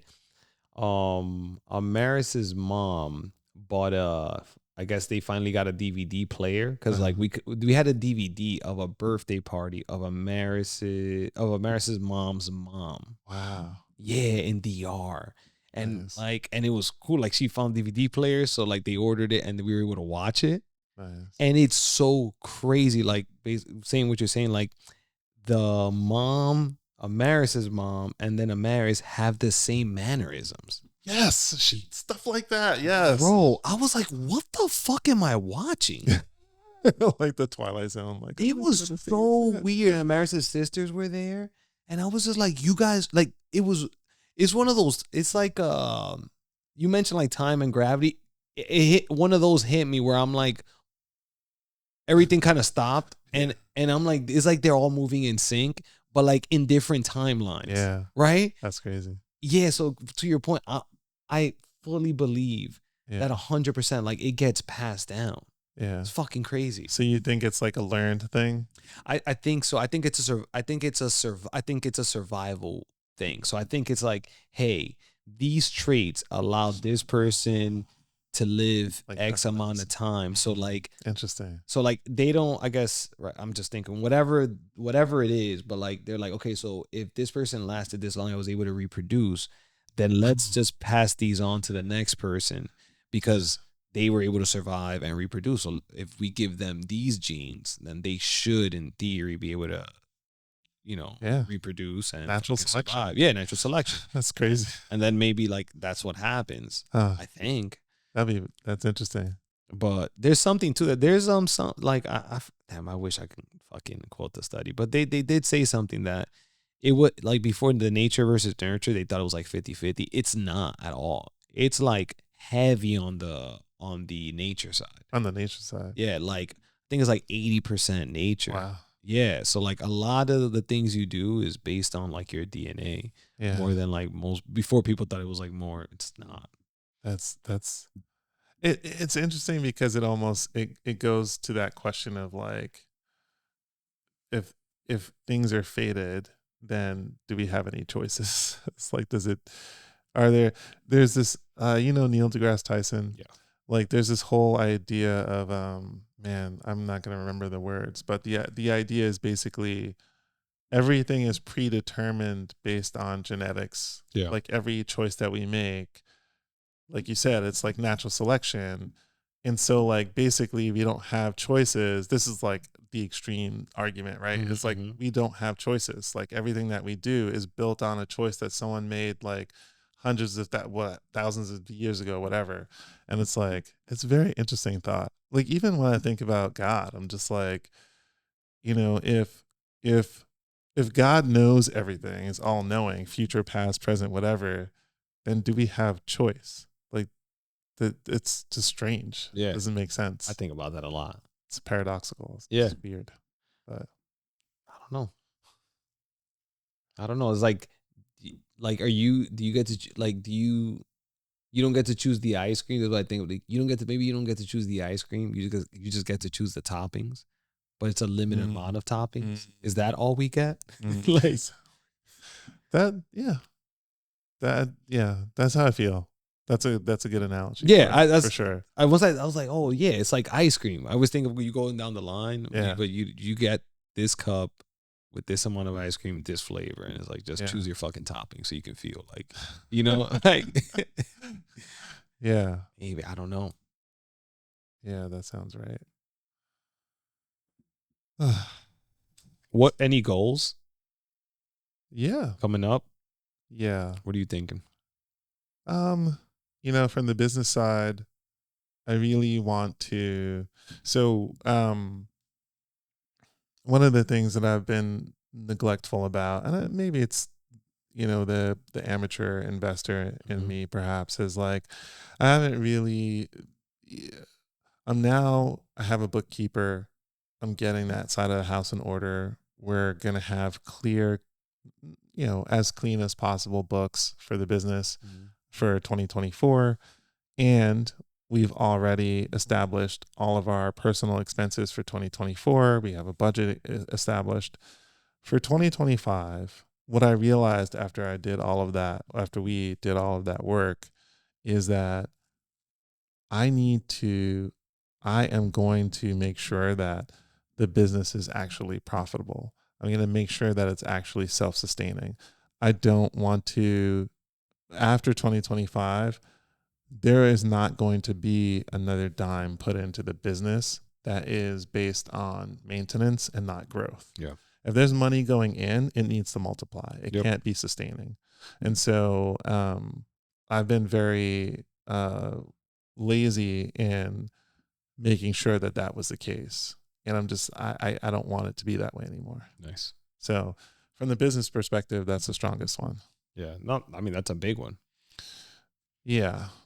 Yeah. We gotten really lazy because Melissa's salary like increased like threefold. And so just like, oh yeah, we just keep We're good. putting money into stuff. Yeah. It's like, oh yeah. It's like, no, this is not a business. It's not healthy if it's not self-sustaining. And that was the whole point of the whole thing anyway. So yeah, we're getting really nice appreciation and all that, but I don't want to keep feeding it.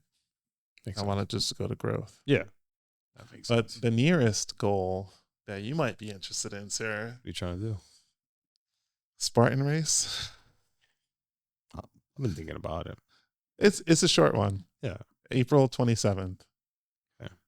It's a 5K. It has 22 or 25 obstacles. It's not crazy. You're much stronger than me. You could totally do it. Well, for me, it's always my instability of my left knee, lifting things and moving things.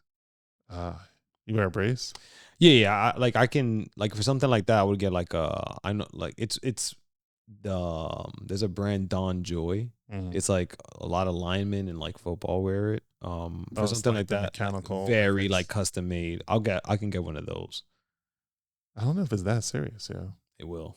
Because you run. How do you run? Well, running is straight, so you're never like it's more like like in jiu-jitsu, like I can't stand yet, because if I get like someone grabs a single and my left leg is put all the weight on me, it's nothing bad's gonna happen, like in the sense of like it's already completely torn, my ACL, so it can't tear. Right. It's already torn, but it's just like my leg would just vibrate and I'll just fall. So that's the thing with like the sparring races and stuff, like because of the lateral movement and lifting stuff. Like I can lift stuff, I can squat, no problem, but it's because my everything's aligned. So everything's like connected, like my shoulders to my hips to like it's a straight line down, so it doesn't matter. It's once like that left foot moves up away from my hip, so it's like past my hip. No, I'm sorry, not past my hip. It's like overextended, I guess. So now it's like standing alone. Interesting. To like hold the weight. Yeah. So I would just need a brace. Huh. Interesting. But I'll do it. You are brave, yo. How much you squat? I don't know. Not much. I would say the most I can probably do is 2 plates and a 25 on each side. Not much. It's like so almost 300 pounds, right? I don't know. So what's that? 45, 90 plus 25, 115. So that's what? 230 and then so like 250. Yeah. That's a you know what it is? I've seen it's lightweight, you know. I've seen my friends, that's why. And like they throw up weight. That's fucking crazy. Yeah. I think my squats now are like 180 something. Yeah. Right. But you got to remember though, like I've been lifting and my friends have been lifting for fucking since I was like 18, 19. Oh, word? Yeah. Oh, I didn't know that. Mm-hmm. Yeah. Okay. That's different. Yeah. Fine. I had like a 2-year hiatus with like COVID, like that. I was going to the gym, but I really wasn't. But since I was like 19, I've been going to the gym nonstop. Oh shit. My first like love, my first like true love in my eyes, what I thought. My first like real girlfriend, she left me. She had a baby. While I thought I was still with her, with a dude that was brolic as fuck. And I swear till this day, I'm pretty sure that psychologically is why I think I still work out. Damn, that's crazy. Wow. That's wild. Because I never worked out. I never worked out before. You remember her name? Yeah. I would never tell that bitch her name. Say the fucking name. She's like Voldemort.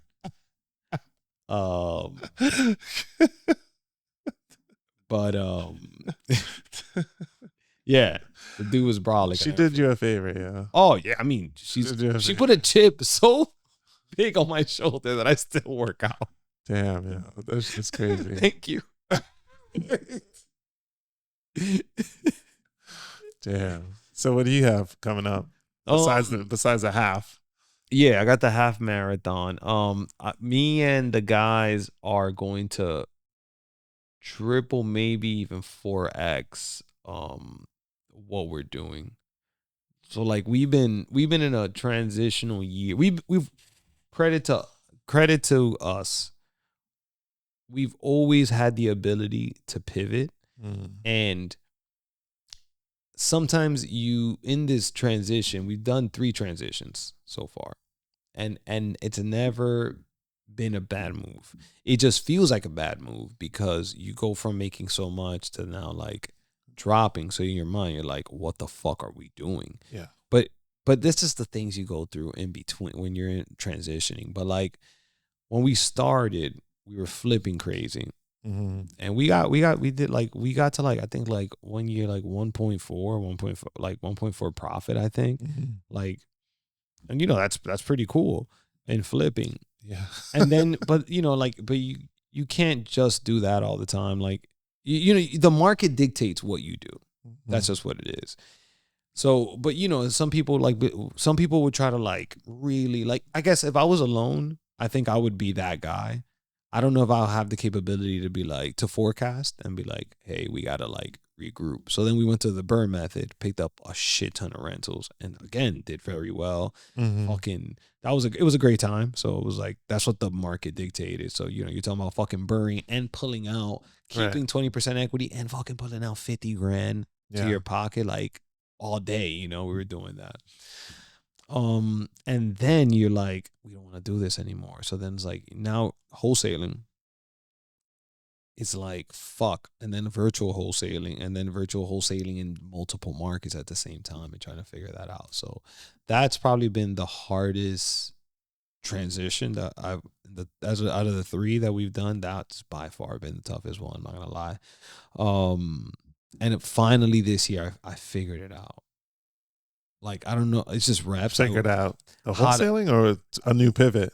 No, wholesaling. Okay. But like how to do it, I guess, how to do it virtually, how to do it effectively, how to do it, to your point, to make a nice, really nice margins and really turn this into.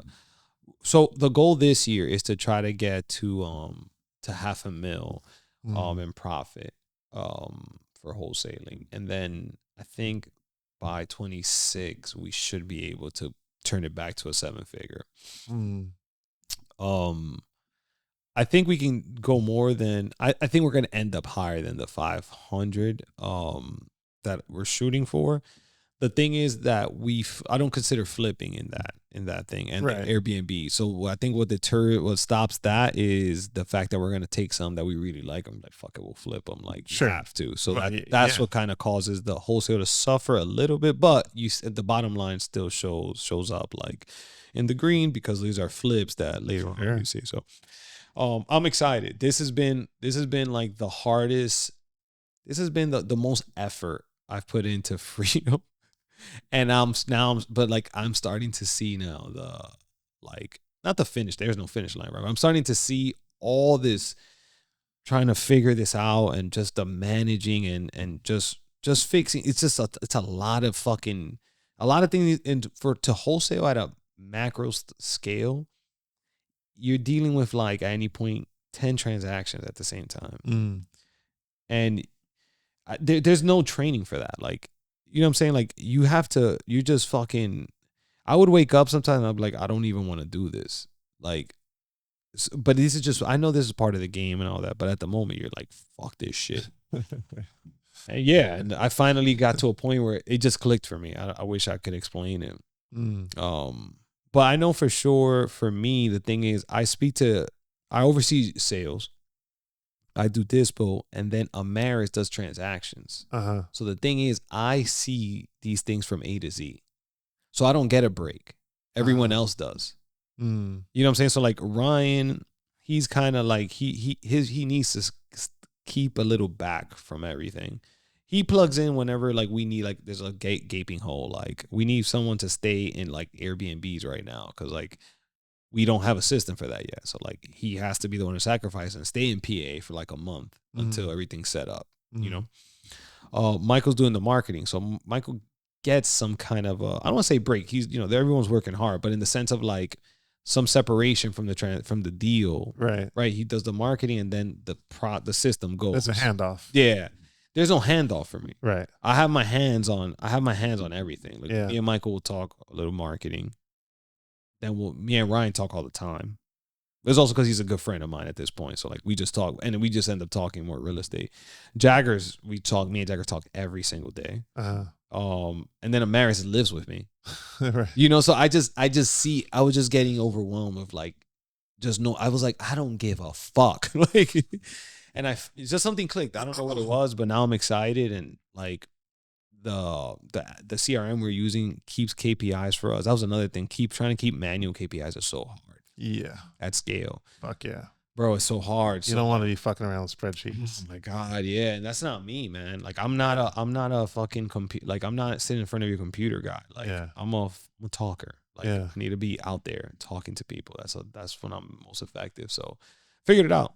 And I'm fucking excited. So the goal is to be 7 figures again this year. We should hit it. $500,000 in wholesaling. I would say maybe 5 or 6, maybe 5 or 6 flips.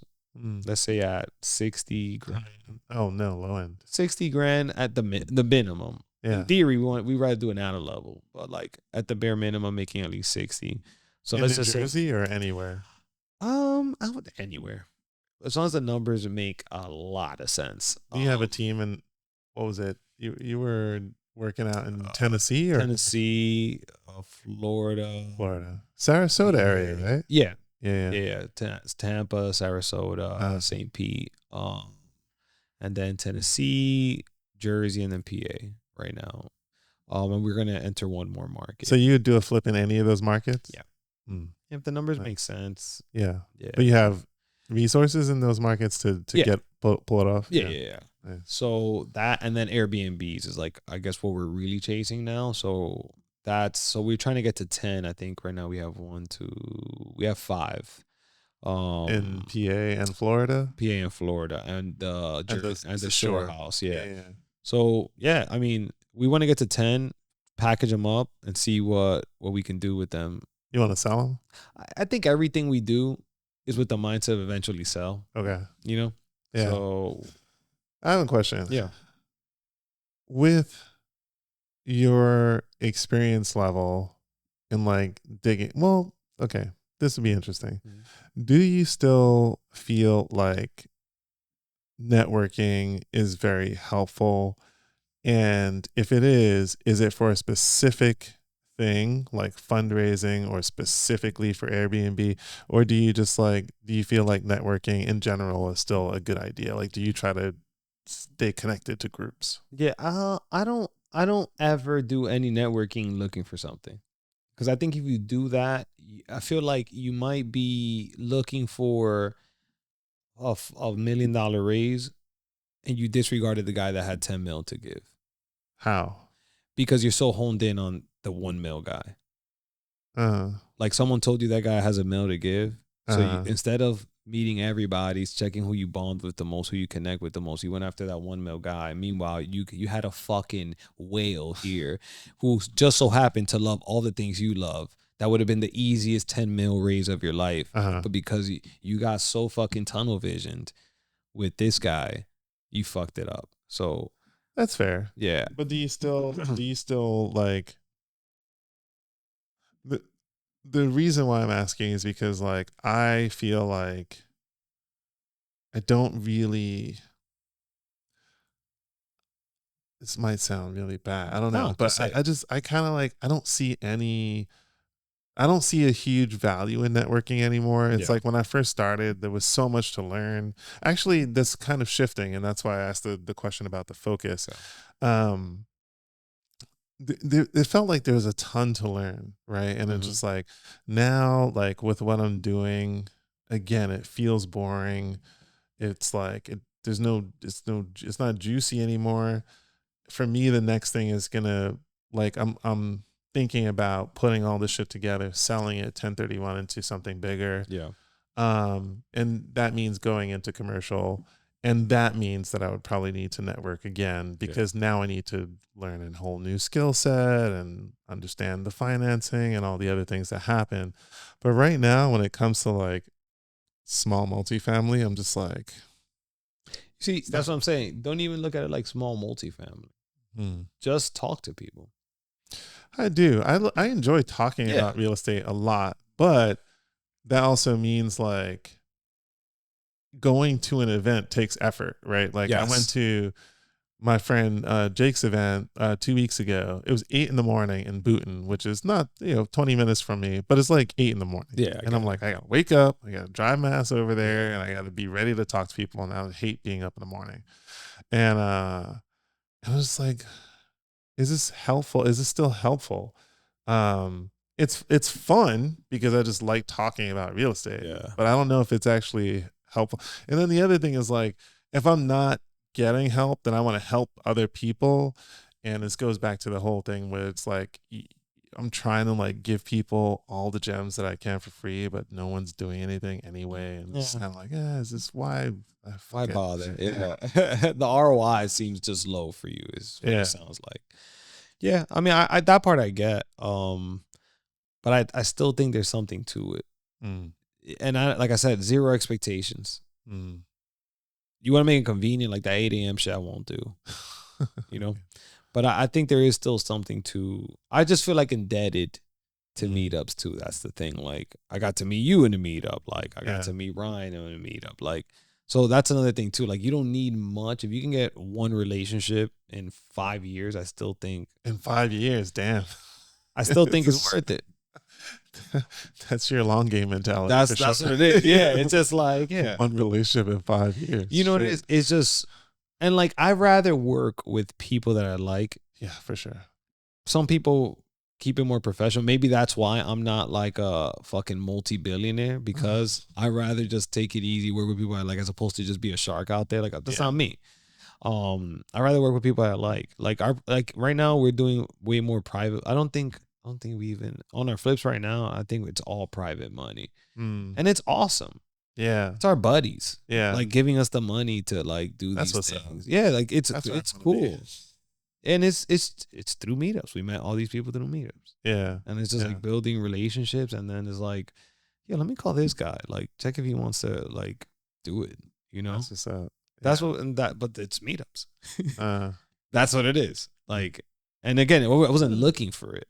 But you just develop these relationships, and you guys have commonalities, and like you're all in real estate. So it's like sooner or later, like most likely your paths will cross. It happens sometimes for sure. Yeah, I mean, if you're in real estate, right? If you're in a real estate meetup, all it takes is for you to bond with somebody, and that person actually be like somebody who's not the person that's gonna like the people that come and go. Yeah, the people that just keep showing up. You guys already have a common thing, so if you guys get along, most likely, with just enough time, you guys are going to work together. I hope so. I think so. What ended up happening with the billboard? Nothing. And you put one up? It's a wash. It's not bringing anything? Nothing. Really? Oh, not even a call. Huh. So now the next thing we're going to do is we're going to go more on, I think we're going to do more social media. Like ads or like ads online. We tried it. It's expensive. Yeah. But we're up to that point where it's more effective for us to spend money because we're pretty confident that we'll convert on it. Then that's why we didn't mind taking the chance even with the billboard. Like it was expensive, but like it's okay because we're up to that point. Like cold calling is no longer effective for us because it's just we picked up 78 contracts this year.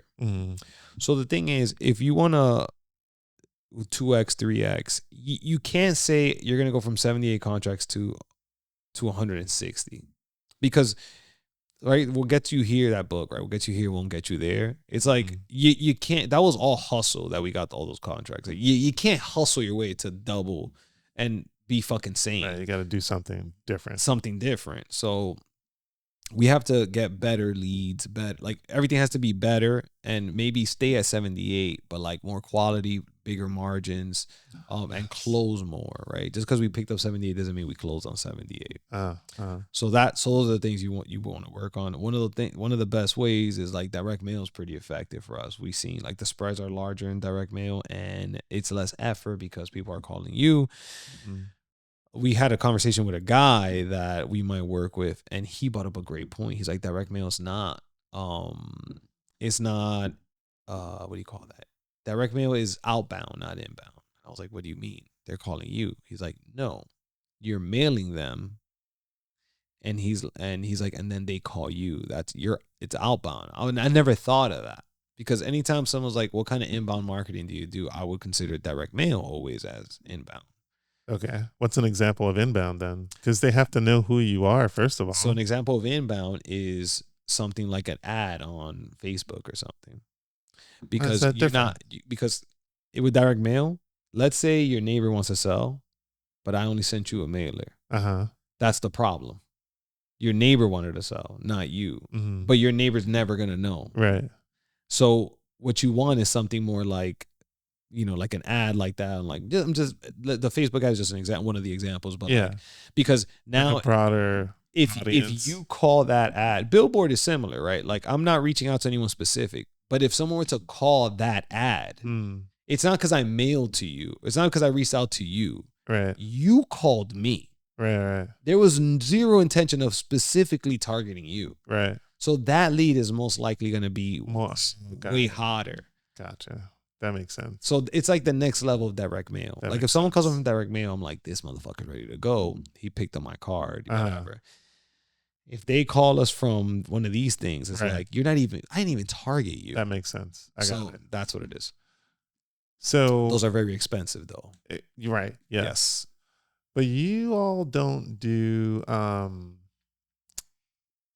you don't have a social media presence, right? No. So what we're working on now is working with a guy who has a huge social media presence. And basically what he does is that his huge social media presence will pick up the leads, and then he'll just give them to us. What does he do though? Why does he have such a? He just spends a ton of money on it. I mean, like, what's his content? It's Ryan Pineda. I don't know that. I'll send you his stuff. It's actually pretty interesting. He sounds salesy. He's a salesman, so he can't help it. But once you hear him start talking, and in the podcast, he's a practitioner. You can tell because he's talking about, like, he's not talking theory. He's literally talking about like the ins and out, day to day. And you're like, okay, this sounds like what I'm doing. So could be a scam. I don't think so. We've been watching him for years and years and years. But we're gonna give it a shot. That's like my biggest fear in real estate is like, God help me the day I get scammed. Oh, I mean, I mean, knock on wood, hasn't happened yet, but I mean, I already had the tenant who went in that general direction. Yeah, yeah. On the business side, man, I'd be so pissed off. Yeah, man. I mean, you try your best. You fucking try to get recommendations, referrals, but yeah, educated risk. Yeah. But yeah, that is one thing. And that's also, I think, man, it's one of the things that holds me back from partnering with a lot of people also, where it's just like, fuck, man, I don't know, man. I get it. Even like anybody. Like, I'm already just in general a distrusting person. Yeah. And so like, yeah, the idea, and like, I tried too. I tried in a very, what I thought was a managed risk situation. I got fucked. So, yeah, I've been lucky. Like, I don't think I've invested in real estate by myself on anything. Ever. Oh, nice. Ever. Like, everything has been with partners. Right. Yeah. With them bringing cash? No. Like I have me and Amaris work together. Me and my two buddies two of my best friends, we've been working together for a couple of years now. Yeah. We just got paid out on something and it was the best. There's no better feeling. There's no, like, that's one thing, like, because everything's so like repetitive for me in real estate. To me, it's just like, okay, on to the next thing. there's nothing more exciting when I get to give my buddies a check. Yeah. There's nothing better than I'm like, yo, bro, look, you ain't have to do shit. You know? Yeah. And like, it's like, you know, like Santa, you know, it's like I'm their Santa for a little bit, you know, because like I just like one day just popped up, like, you know, the money. And like I just paid off my buddies. And I was pushing it hard. It was like 3 years ago. And I told all my friends, I was like, whoever has money, I'm like, just invest in this deal, please. I'm like, I was begging them, whatever you got, bro. So I got 5 of my buddies to invest in a property with us. Yeah. And we sold it, everything, and they got like a 95% return on it. Jesus. Wow. And it was like, you know what I'm saying? It felt so good. Yeah. So what was I saying? Oh yeah, so I invest with them, and then I've invested with Hav, and then I invest with Freedom. Yeah. So like my stock portfolio is the only thing that's like investment wise that's mine alone. Everything else is like in partnerships. You got that Nvidia? No, I had it. You know, it's funny. I had it when I was a kid. You know what book helped me? I had to stop investing in stocks because I didn't have the, funny enough, I didn't have the patience to invest in like Robinhood and just like, you know, I was like, nah, I gotta sell. Like I would buy and sell Tesla all the time. Now I read The Psychology of Money, and like 2 years, maybe a year and a half ago, and it really, really, like, I have a SEP IRA and stuff, but like that I've always had, but like an active account, like Robinhood, I think, or E-Trade, good amount of money there, and like I don't touch it. And it was like because I read The Psychology of Money, and it really helped me just be disciplined. And like if I want to look at it, that's where I pick like individual stocks. So like right now I think I'm heavy on I'm always heavy on Tesla. I support Elon. I'm blinded by Elon, and I know he's like my Iron Man, like my, you know, I'm like, this guy is not a real person. So whatever, I'm invested heavy in him, and it's always paid off now for nothing. He's the richest man on the planet. Yeah, and like I said, it pays off. Tesla has always done me right. Tesla, I forgot. I'm in an ETF that does data centers. I just feel like with AI, I'm just like, yeah, you're gonna need more data centers. So I couldn't find this like a public traded company that does. So I found an ETF. So I was like, I'm heavy on that shit. Amazon. I just feel like Amazon is just fucking, just AWS. Not even Amazon, just AWS is fucking, people don't know. Like Amazon just loses money. It was like a tax write off. Yeah. Fucking AWS is the fucking shit. Yeah. And then the last one is VOO, just as a hedge. What is it? Vanguard stock. That it just follows the S&P. Oh, okay. Yeah. So it's just like a hedge off those like risky things that I'm doing. Yeah. I mean, those are pretty solid companies. Yeah. And they're probably they're in the S&P as well. Yeah, they're not going anywhere. Yeah. And also, I do have a Rolex watch that I'm hoping pays off, because I thought I was gonna wear it, but I'd rather wear like my smartwatch. I have no interest in wearing it. Yeah. But those are one of those things that I don't care how long I gotta wait. I'm gonna make a profit on it. That's how I feel about some of my whiskey.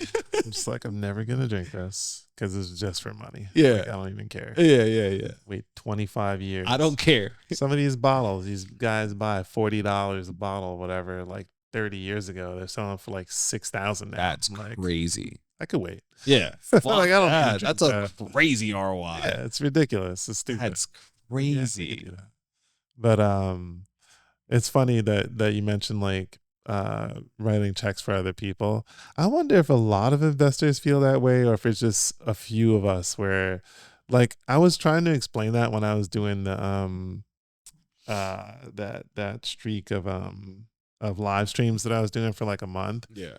I was trying to explain that concept of how good it feels to like, just like, you just want to do the slide, just like you have the envelope and that's yours. Yeah. It's amazing, right? you're good. Like you're exactly, because you know how they were feeling, like they were nervous, they were like, this guy gonna get, did I get got? Yeah. All those, and then it's like in just one action, you remove all of that. Yeah. Like it goes from worry and concern and whatever to like, whoa, and you're like, yeah. So I get it. I love it, man. That literally like reignited like it kind of like woke me up. I was talking to Ryan about it. I was like, yo, bro, it woke me up from like it's like whether we make like 60 or 10 or 15 or 100, it became very like, yeah, whatever, like, yep. And then you see like these outside people that are like, it's like magic, to them. It's like sorcery, What the fuck? Like, I'm like, yeah, bro, that's you, man. Fuck yeah. And I mean, for me, it's not the same. I've never cleared those types of numbers on a deal, but it is funny how money just like the value kind of shifts in based on your experience and the things that are happening around you. Because and I'm sure I mentioned this at a meetup at some point a long time ago, but like I just remember the idea of like having like no money, being broke, and then like doing flips, and I'm just like, someone would be like, oh, I'm gonna give you like 5,000 off of these materials. I'm like, the fuck is $5,000 gonna do? Fuck your 5,000, you bitch. That 5,000 out of my face right now. Meanwhile, back in the day, it was like $5,000 would be like a fucking like my head would roll off my shoulders. I was like, holy shit, that's a lot of money. And then it's just like $10,000. The fuck am I gonna do with that? Crazy, right? It is. It's fun. It's yeah, but it's crazy. I try to keep the perspective. I force myself sometimes. It's hard. Yeah, no, for sure. I do try though, and try to remember all the time. Word. Yeah, more because I don't want to get fancy on myself. Like. In what way? I don't want to get fancy. Like, I don't want to think that, like... Have a monocle? Yeah, like, I don't want to get cute with my shit. I always want to remind myself, like, bitch, calm down. Like, calm down, constantly. I'm constantly telling myself, calm down. Like, you got it. Like, you don't need that. Relax. It's like, okay, you're right. Word. Yeah, with the spending, that's exactly why I put this budget together, because I'm just like, I think we're getting a little you get a little spendy over here. You get a little crazy. It's so easy. I don't look at no prices anymore. Just like fucking just buy it all. Who cares? And I'm like, no, this is not good. This is not a safe. The habit. Again, it goes back to that habit. Oh, it gets crazy. The habit of buying stuff and not caring about prices because it's like, oh, it's only $100. It's only $300. It's only $50. That's not a good habit. Fuck that. You try to justify because like, oh no, but I get points. Bitch, you get like a cent 15 for every 100. What are you doing? 15 cents for like $500 purchase. Like, yeah, trying to like. Me too. Even with the car, I'm like, oh, you should get a new car. I'm like, who? Chill the fuck out. Yeah, you don't need a new car. I was gonna get it. Me and America's gonna get a second car, and I'm like, why? Yeah. And I was like, we don't need a second car. Yeah. I was like, give me a reason. I can't think of one. What the fuck is wrong with us? Like, no, we don't need it. It's a trap. Yeah. It legitimately is a trap. Like fully a trap. Even with the Christmas coming around, I was falling into the trap of Black Friday of like, just thinking like, but I could save so much if I buy stuff right now. And like, one of the things that came up was like, I could use a new parka. And I was just like researching like, what's the best parka? Of course. And I'm like coming up with all these parkas like Lululemon, $600, North Face, $700. And I'm like, well, I could get this stuff at a discount, spend $500. I'll be super warm. It'll be nice. Like, I have a fucking coat. What the fuck am I need a coat for? I have a coat right here. What am I? And it's crazy. Like you get these things in your head, right? Like, I think I need this. So then you start going heavy on the research. Oh yeah. And then your mind is like, I need it. Like, right. That's it. Like I need to do this. And it's so easy, especially with things that I like. When I like something, I'm willing to go all the way for it. You know what I'm saying? Oh, what was the top thing recently? Oh my God. Let me see. I'm into Gymshark heavy. What's Gymshark? It's just a gym clothes brand. Uh-huh. And I'm wearing them right now. These fucking jogger sweats. They're fucking I've never been able to work out in long pants. Never. That sounds uncomfortable. Exactly. Now this show is sponsored by Gymshark. With their clothes, I can wear long pants. Huh. So ever since then, I just wear their stuff all the time. Huh. Interesting. So I'm really into that. It got so bad that we did a Secret Santa. Not a Secret Santa. What's the other one? You can take White Elephant. White Elephant. We did it with like the family, and I bought a pair of Gymshark sweats. Your size, of course. My size. And I'm like, and I made sure like no. I'm like, I was thinking like, does anyone fit these? I was like, no one fits these. Everybody was like, this motherfucker. It was my turn. I knew exactly which. I was like, I want this. This is perfect. Yeah. Everybody was like, of course. But yeah, I'm into that heavy. Are they expensive? I mean, how much can pants cost? They can get expensive. $40? But what I tell myself is I can only buy stuff on sale. Yeah. That's how I try to like tame it. That's down. how, that's, like so if it's like I think like these sweats normally can go for like $70, but I have a lot of them for them. But they're when they go on sale, they go for like 20, 25. That's a crazy sale. Yeah. Sometimes they just want to wipe out because the season's up. So like they want to like that's a good ass sale. I mean, that's fucking good. Yeah, but what happens is when you keep buying them, then it's like it doesn't matter how cheap it is, you don't need it.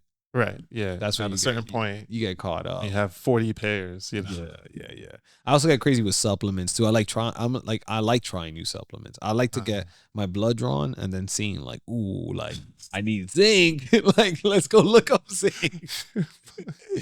You're like in there fucking like, the opposite of a junkie, like taking blood out like and see what the put it on the centrifuge, spin it around. You know, it's cool is that I get hooked on like seeing the performance aspect of it. So you're like, oh, this motherfucker's working. Like this shit really works. Like, you know, you start seeing it. So I'm heavy into that. I'll be afraid of that shit because then I would just want it all the time. I'm just like, I'll have to, whatever thing worked. Yeah. Well, the thing is, your body's changing all the time. Like, so it's constant. Your diet changes. So then, like the vitamins that you take for granted. You used to eat oranges all the time. So then the vitamin C or whatever. Oh, and then but you stopped eating oranges. So then your vitamin C. So it's like supplemented. So you're constantly chasing. You're playing that game. That's fair. And you do it because performance. Like I said, you start when you start like you're gonna start feeling it more and more. You'll get more in tune with your body. So you're gonna be like, why the fuck do I feel weak? And then it's like, well, you used to eat X amount of protein. You stopped. You've been slacking on your creatine, and you're like, "Fuck, is that what it is?" And I was like, "Yep."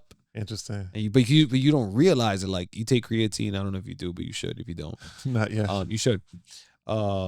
Everybody should be taking creatine. By the way, you told me. Yeah, you, Melissa, water regulator or something like that. It hydrates your cells. It's for everybody. Yeah, and it's one of the few things that go up to you that your brain accepts. Like not many things. It passes the membrane. Yeah, exactly. Like I think it's back here behind your ear, that vein, but it accepts it. So like that's how you know like it's probably one of the things. Yeah. Everyone should take it. I don't see. My thing is like again, like the TV show. I'm like, I get it. If I'm like creatine is the shit, now I'm gonna be buying creatine all the time. Like I'm just getting into the protein area, and like I just told you, I already started getting fucking like oh, let me try these chips. Oh, this is amazing. Like I thought I was never gonna eat a potato chip ever again, and now I can eat these fucking chips. This is great. Yeah, and by the way, you can eat even like regular chips. Just try to like. Maris was having this conversation with me today. She's like, I bought Lay's. She's like, I bought some chips, and I know Raiden likes chips now. I'm like, just don't get him Lay's because you don't need 26 fucking ingredients for chips. Right. I'm like, look for the ingredients that's literally potato, salt, And like, and in theory, avocado oil, there's maybe one company that does that. Yeah. So then you're gonna like, it's okay. Like, you're gonna use the fucking palm oil. It's not the best, get it? But just try not to do the fucking Right. Lay's fucking just preservatives that these chips don't change. Like, but so you can eat chips like if you want. It's just try to keep it cleaner than. That's the journey that we're on right now. Yeah. And it's like, it is one of the things that we are spending more money on, but we're happy to spend that more money because, like, you know, one of the things that opened up our eyes to that was our trip to Iceland really just blew it up. Yeah. Right. Like, and traveling to other countries, and a lot of the stuff that is in food in this country is literally illegal in other countries. Like, you can't do it. You Crazy. Fine, big time, your company shuts down.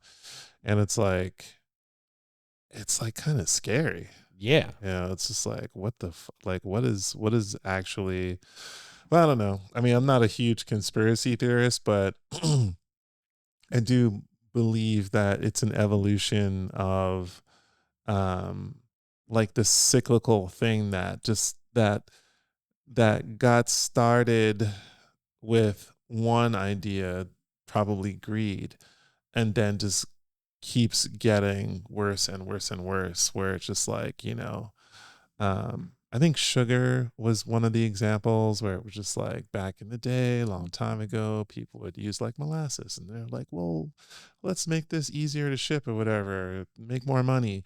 So then they made refined sugar. And then now that shit is like, okay, now it's sugar. Now everything needs to have sugar. Then it's like people are getting fat and overweight. And then it's like, oh, we need things to last longer because we need to ship it from this random country over here all the way to us. So now we got to put a whole bunch of shit in it, or we need it to stay on the shelves longer because, I mean, like, this is the primary example I think most people give. But even my brother's mother, she's from Holland, and she's like, I will never fucking eat bread in this country because in Holland, when you buy a piece of bread, you got to eat that shit in 2 days, or it's just gonna fucking be a rot. fucking brick, or it's gonna rot. Right? Yeah. It's like, here, you buy a piece of bread, that shit could sit out on your counter for like 2 weeks, and you're like, oh, you use it right, it's totally fine. Just like, that's not good. Yeah. I'm just like, oh shit, you're right. Yeah. So me and Amaris are constantly having conversations. She thought I was crazy before, because like I got into that thing. Like I think so good.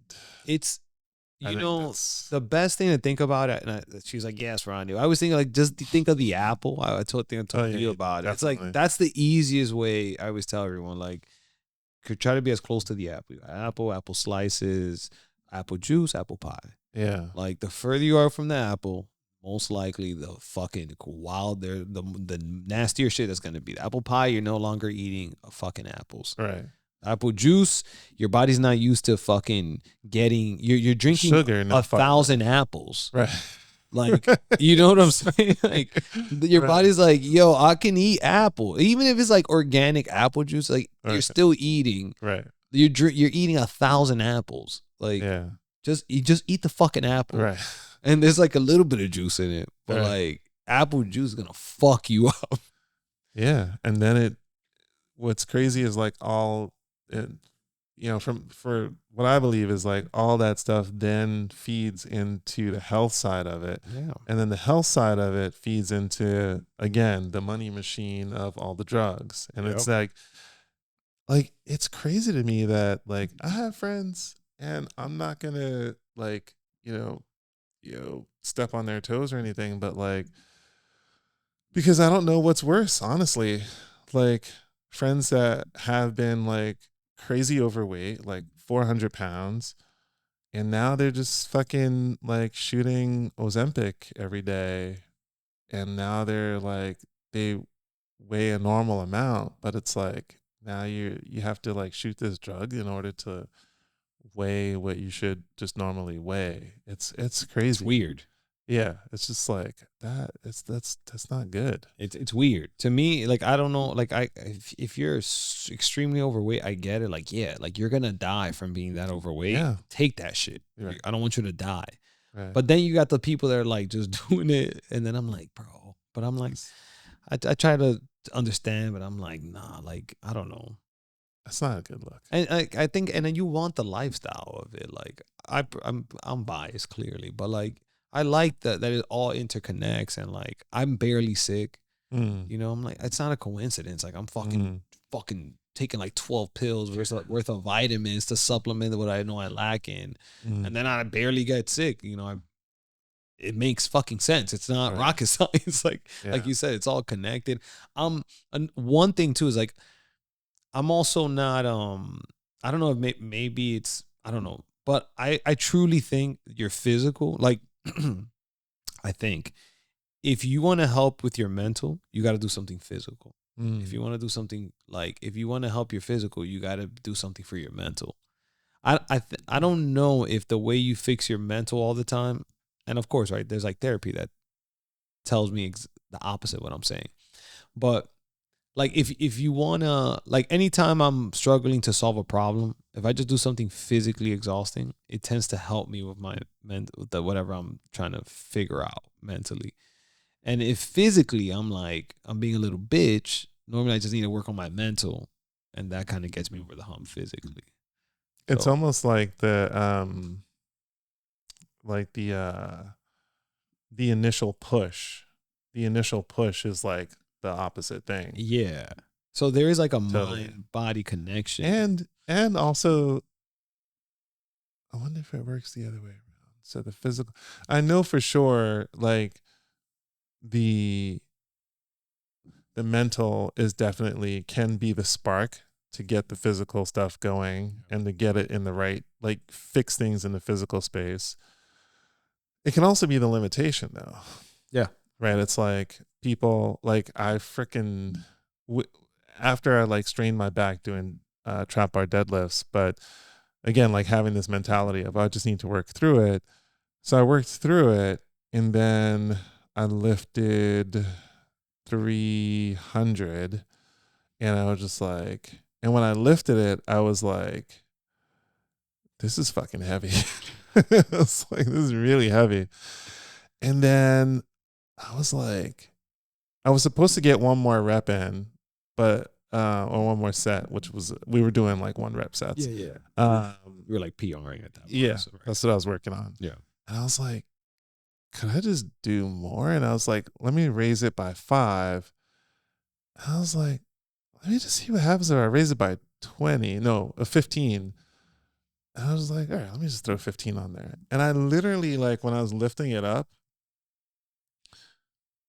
maybe you've experienced this. It's kind of strange. Like, I felt like I felt nerves.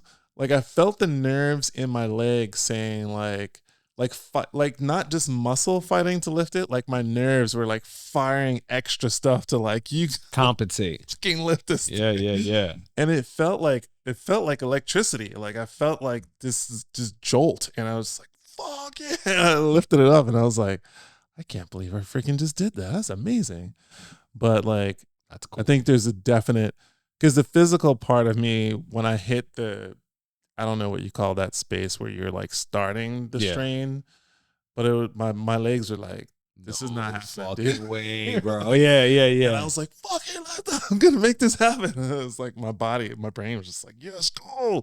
And I was, yeah, it was really fun. It's like it's like that mind body connection. It's like, hey, I'm doing this, and your mind goes, oh shit, like let's fucking go. This guy's not stopping. Like let's, that's what I imagine is happening. Like this fucking guy's crazy. Let's go. That's what it felt like. I always try to encourage people for that. Like, you just move, you tend to feel better. Yeah. All that corny shit that I used to hear before that I'm like, it's corny. Like, go outside, feel the sun. I'm like, I can't believe it. Oh yeah, that's all good. That is so real. The sun is good. Like, walk around, move your body. Yeah. Like, like I always I have like friends and family, some of them like dealing with like depression and all that. And I'll just be like, I'm like, have you tried like just walking like every morning, just start your day, regardless of how you feel, just go for a walk, feel the sun. Like I know how it sounds. Like I know it sounds stupid. Like just go outside, see people. Yeah. Just see people. Just look at people, feel the sun, work out. You don't have, it's not to be fit. It's just go lift something up. Yeah. just lift something up, put something down. It's almost like you're connecting to your ancestors. I don't know if that's what it is, but there's something to that. Like, that's interesting. right? My mom is a firm, solid, hardcore believer in that. She's just like, I don't care if it's the worst day for me. So my mom has RSD, which is like this neurological disease that you get from having a surgery. So when she had a car accident, she had surgery, she contracted RSD. So it means that she deals with pain, like excruciating painful flare-ups that just happen. It's a type of pain that makes you want to shut down. And so like, she's just like, I don't care if it's the worst fucking day ever. I have to get out of my bed because I know that if I just lay there, it's never going to go away. Yeah. I have to fight through it. I have to get up. I have to do something. She's like, regardless of how sick you are, you need to get up. She was not like a person who was like, oh, you're sick, you should just stay in bed all day. She's like, you could rest, but you have to get up at some point, walk around a little bit. Yeah. Do something, then you go rest some more maybe, but you gotta like keep moving. Yeah. I'm a believer in that. Like, you gotta keep moving. Like, I feel like that's how, I mean, like I said, there's also like literally chemical fucking things in your body that you can't control. But they see like these super old people, like they did that show Blue Zones or whatever, and these people are fucking like, they're social, they're all sorts of shit, more shit than I do sometimes, doing like tai chi and fucking squats and shit. I'm like, you're like 90 years old doing squats. It's crazy. And now more than ever, like all these studies, like you should 100, like it doesn't even matter what age you are, like lift some fucking weights. Like start whenever. My parents, like they walk like 2-3 miles every morning. Nice. And I see them and I'm like, good for you guys. Like, they're pretty fit, They ask me about diet, like food wise, like, what do you think about this? What do you think about that? They live off, like, it's cool. Like now, like my dad has like a lemon tree. So when he wants lemon juice, like it's his lemons. Like, where he lives in DR? Yeah, he lives in DR. So like when they want fucking any fruits or vegetables, that's like dope shit. They're growing it. They get to fucking pull it out of the land. Like they know exactly what they put in it. Yeah, fucking cool. And I'm sure you've experienced it, but it also tastes really good. Oh my God. It tastes way different than my dad's land where he's at is so fertile that he doesn't allow people to, you can't spit seeds out into like his yard because it'll fucking grow. That I guess because where we grew up, that is so crazy to me. I forgot what we were eating, but sometimes like there's certain areas like in the garden, like you can, like if you're eating a banana, like you just throw it in the dirt because it's organic, it's compost, so it just like it helps it grow. But the seeds, he's like, oh no, don't throw the seed. And I was like, oh, why? He's like, because a fucking lemon tree or something or mango fucking would just grow out of right there. And I'm like, that's awesome. Get the fuck out of here. He's like, yeah, that shit is crazy. New Jersey. Hell no, yeah. But it's cool. Like Abby gets to see that. Raiden gets to see that. That's awesome. Like even like pigs, all that shit. Like, you got pigs? Not anymore. He had chickens before, because he wanted the eggs, which was cool. Like the fucking yolk is fucking orange as fucking. Like, what is this? You're used to that yellow fucking. All the vitamins are ripped out. It's fucking orange, people. It's fucking orange.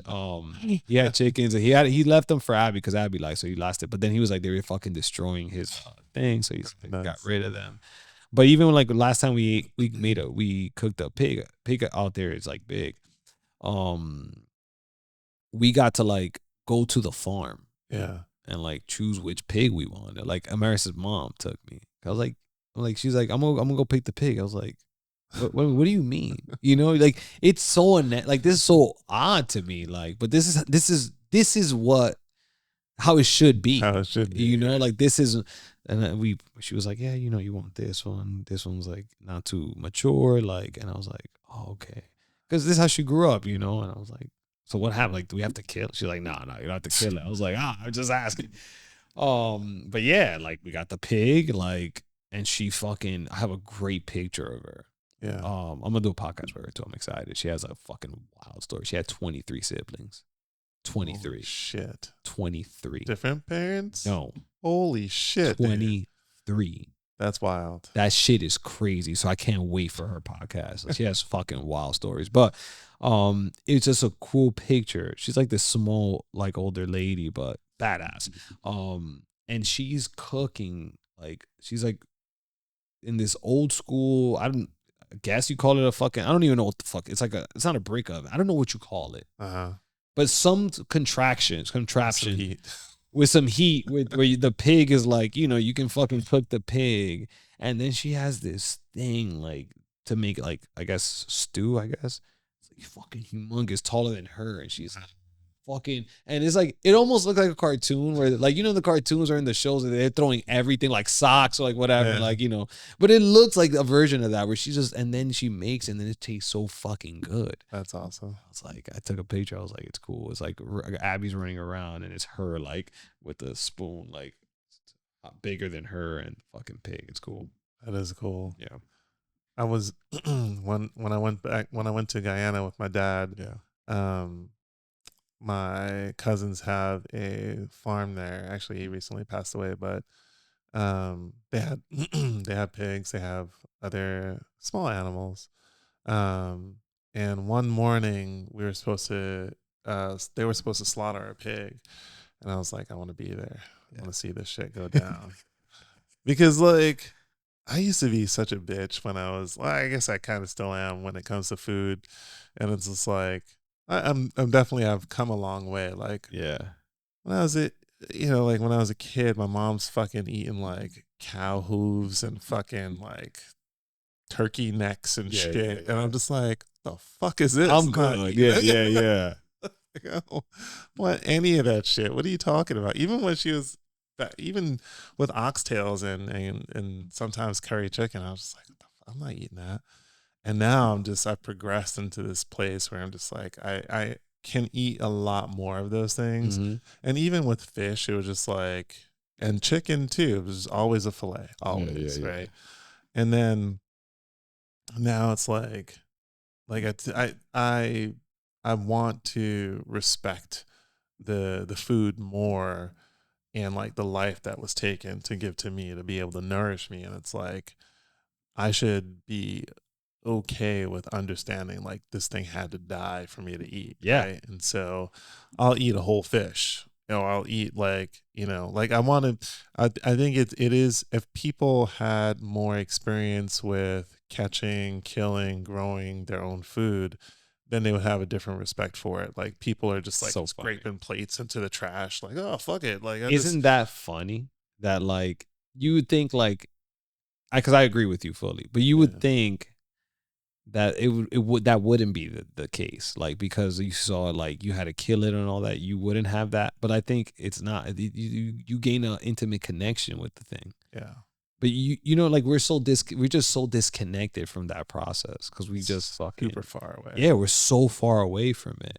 Yeah. So yeah, I'm similar to you in that, like, in the later age now, I'm like, you look at it more, you try to appreciate it more. You're like, oh, like before, like, oh, like not like the fucking hunters that are the ones that do it like for the trophy, like, not the head. I'm not talking about those guys. I'm talking about like the traditional like guys that like will go out there and like feed like a whole town and all that, like all that good shit, and control the population. Now I understand that more, and like when they talk about it, I'm like, oh, like what you're talking about is like, I'm like, oh, okay, I get that part. I get that more. Before I would be like, these fucking guys are sick, like.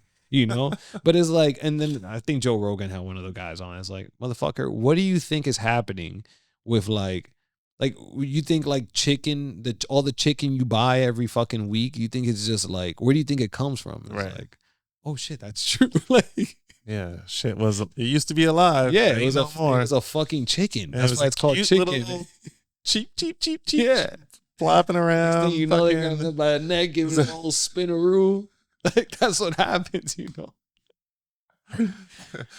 Yeah, I truly believe that because of that separation of what it takes, and because we can get relatively cheap food, that it does feed into another thing that I'm maybe a little too strict with my kids on. It's like I don't let them, like, I think there's a balance between like wasting food and like not wasting food. So like I don't want them to, I feel like I had the unhealthy side of it where it's just like I felt like I had to eat everything. Like I just had to.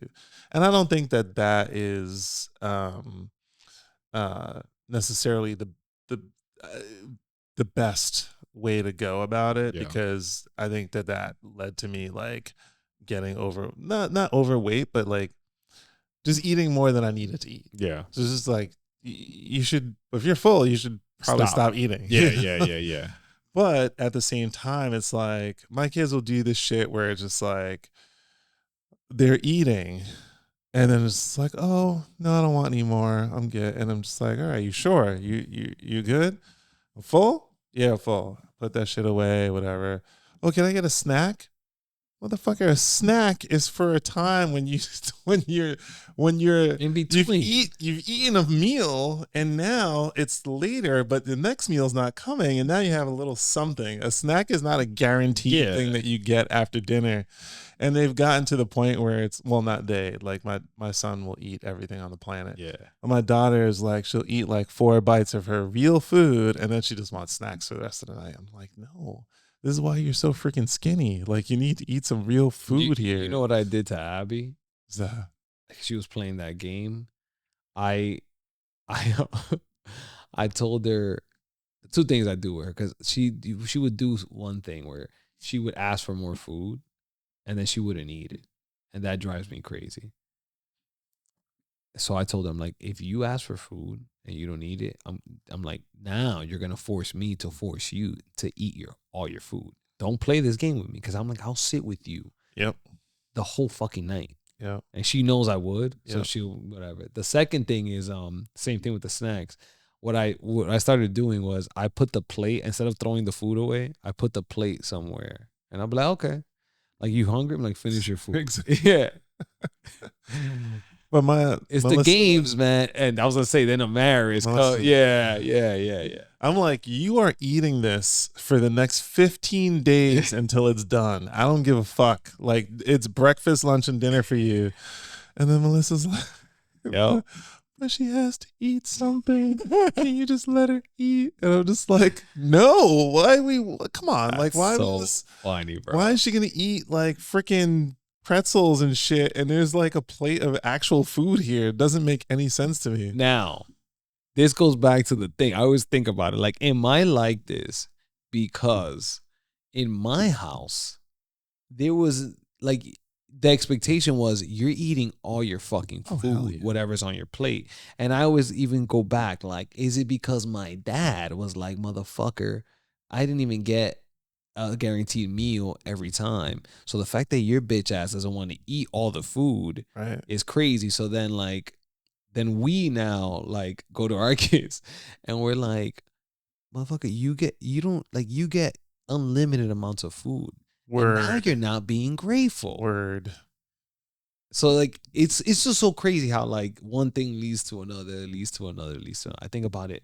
That's true. You know what it is? I just keep thinking about my kids are going to be those kids that I would talk shit about.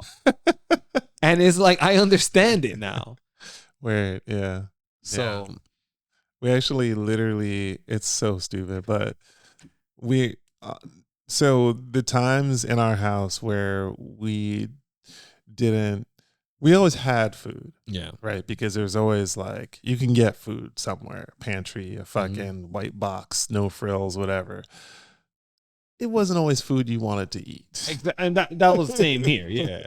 It was always like cassava in my house and shit. But who fuck wants that dry ass thing? You know? So it's just like, so we literally, my brothers and my sister, we came up with a word for the food that you ate, but you knew immediately, like, if anybody walked in with anything else, you would take that. Yeah. If it was like fucking a pizza, a fucking anything, it was like rice and whatever. If someone comes in with anything else, you're like, fuck this shit. I want some of that, you know? So we called it schism, and I don't know where that came from or what the fuck it meant, but it was just like, it was just like the random fucking like the soggy ass string beans in a can, and like the corned beef that no one opened for like 2 years, and then like some like random old rice or something. It's just like, yeah, we eating this shit, but we don't we don't want to eat this shit, you know. And my kids are fucking like, I'm serving up some good shit, and they're just like, oh yeah, it's like some fucking like, I can't even think of the things, but it's like I've served them up some good ass food, and they're just like, yeah, I don't like this.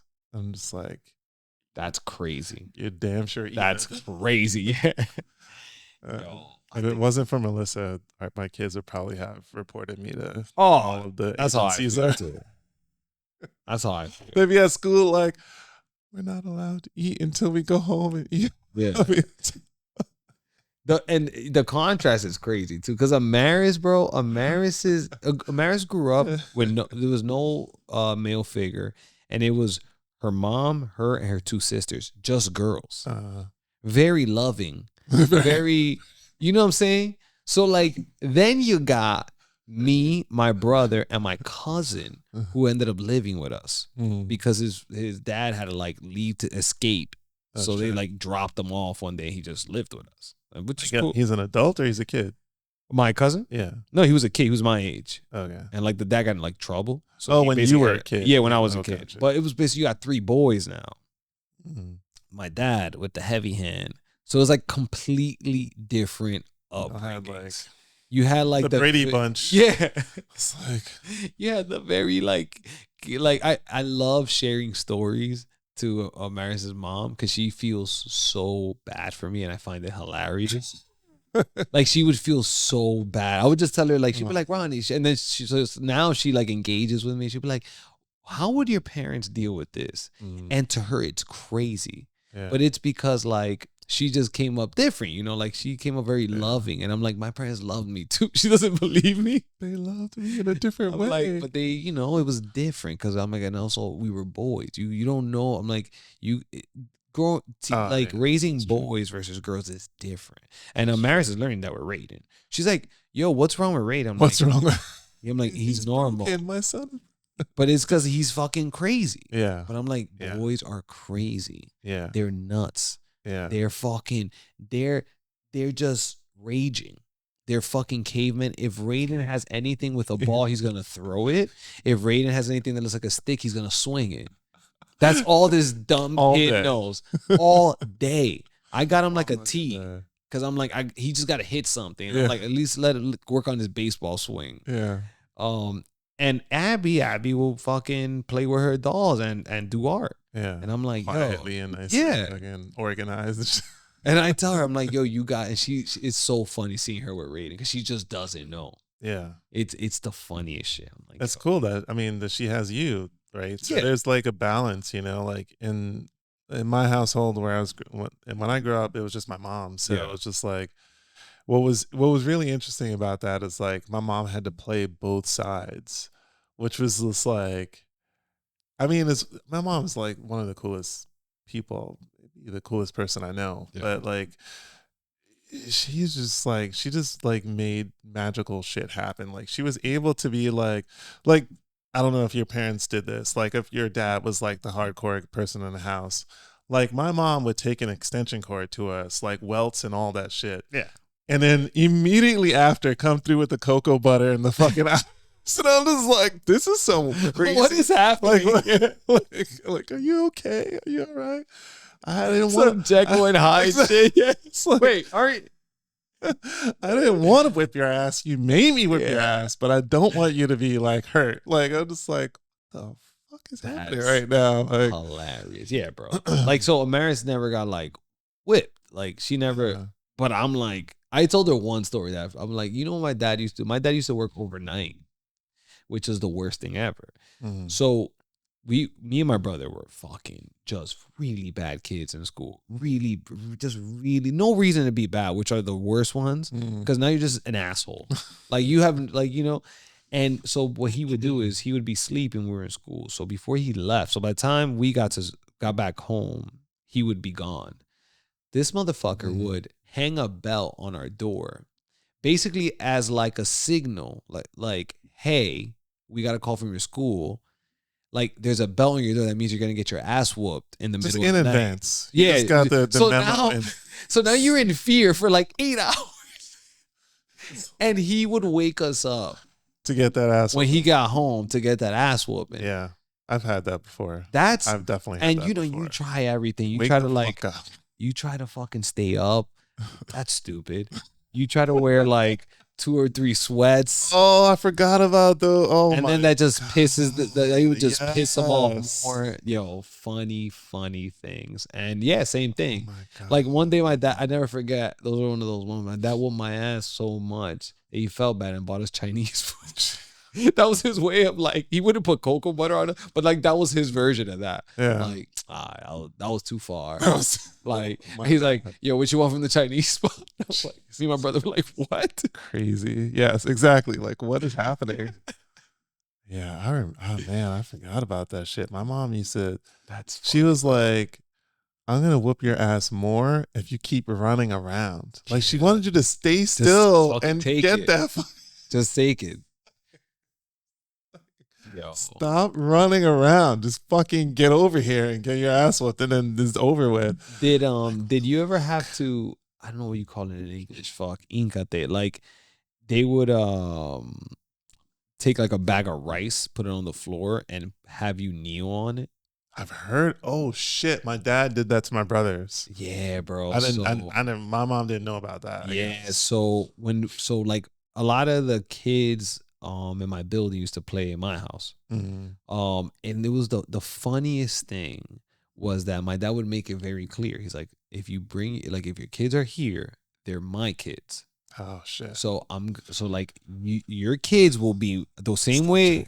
Yeah, like the same way I treat my kids, I'm gonna treat your kids. So that means if everyone's gonna get fed here, everyone's gonna get taken care of. But if they fuck up, just like my kids have to pay the consequences, like he wouldn't put his hands on them, but like he would punish them in that way. So the funniest things were like during like pickup, I guess you call it, when the parents would come pick up the kids and the kids are kneeling on the rice. Jesus. And my dad's like smoking a cigarette.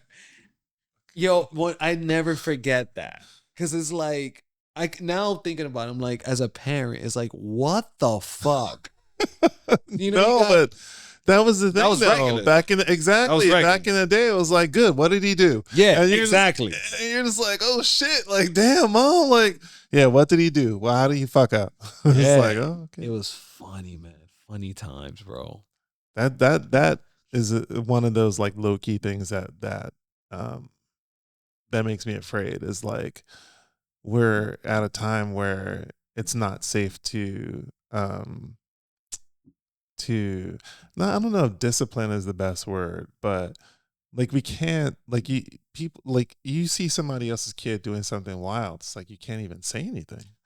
It's like, it's crazy. It's like, what the fuck? Like, bro, I will tell you, don't bring your kids around me. Like, I will respectfully say it because I'm the same way. Like, first of all, I'm very careful. Like, I want to make sure, like, whichever families I hang out with, like, the principles got to be similar. That makes sense. Yeah. If they're not, I'm just not, because I need to be able to, like, for example, like if Grayson, I see him. I mean, we've only hung out together as a family once, I think, in your house, but like. I gotta be cool enough that if like Grayson's about to fucking collapse or fall, and I'd be like, Grayson, don't do that, buddy. Yeah. Like you can't get defensive. Like you might have that initial parent, like don't fucking tell my son what to do instinct. But you gotta be like, okay, I know Ronnie like means like he clearly saw Grayson about to fall, blah blah blah. But I can't hang out with someone who doesn't share similar principles. Like it gotta be a thing where I gotta feel comfortable if you see something wrong with like my kids, that I trust that you're gonna use the judgment and all that. If not, I can't do it because I can't do that what you just said. Like just keep my mouth shut. Yeah, I mean that's one of the places that we learned that was we went to dinner with some friends and we all had our kids, and our kids know because we keep them in check on, like, we want to keep them in check, so we keep them in check. But I guess, like you said, like different people have different levels of that, and so we were at a dinner table and not like some fancy place, but it was like it wasn't McDonald's, Yeah. you know, and like their kids were just like going ballistic and throwing shit on the like food on the floor. By the time we finished dinner, like there was a plate of food's worth of food on the floor. That's fucking crazy. And we were just, Melissa and I were just like under the table, like, what have we done? Yeah. Like, what do we do? It was like, I don't know what to do. But yeah, it's very uncomfortable. Yeah, I can't do that. Yeah. Like again, it's like you can't curse in certain environments. The kids need to understand you can't do wild shit in certain environments. Yeah. Like you just you can't. You gotta act like you can't. I don't know. It just gets me nervous. Like there's two things, right, that go on with that, right? This like because we kind of like are almost showing our kids like you can't act like this, you can't you know you got to kind of act like this. It's like, does that hurt them as like thinkers, independent thinkers and leaders when you put these limits on them? Because our parents did that to us because you know, like they were probably, like I said, they try just trying to survive. Mm-hmm. So like they're just like, yo, don't fucking stand out because standing out will fuck you up, like get you fucked up. So like just fucking chill, do what you got to do. Mm-hmm. But with that being said, then you teach kids to be conservative and not like be like willing and daring. Mm-hmm. So I always think about that, like 100%. But it's like, but then I see it in a real life and I'm like, nah, I don't give a fuck. Like, I'm good. Like, it's not fucking worth. Like, I'm good. I think it's just like that, back to that balancing point. But I'm trying to seed for my kids that balance in a very small way now, because I don't want them to go buck wild with it. Yeah. But I was saying that to Melissa like a couple months ago. I was like, you know, when these other fucking families, kids that are like privileged are just going buck wild, like, and we're telling our kids like, you have to follow our rules, does it inherently just make them rule followers? And does it make them like bean counters in the future when they're just going to be like, well, you know, President Musk said to do this, so we have to do it. Versus like knowing when to challenge the establishment and when like you said, like when you think about like cops and bad guys, it's like, are they always like on the good and bad side of the equation? Not always, right? And so like, you know, one of the things that I'm struggling with is like, and thinking about when to offset the balance is like, if we're always telling our kids, you have to do these things,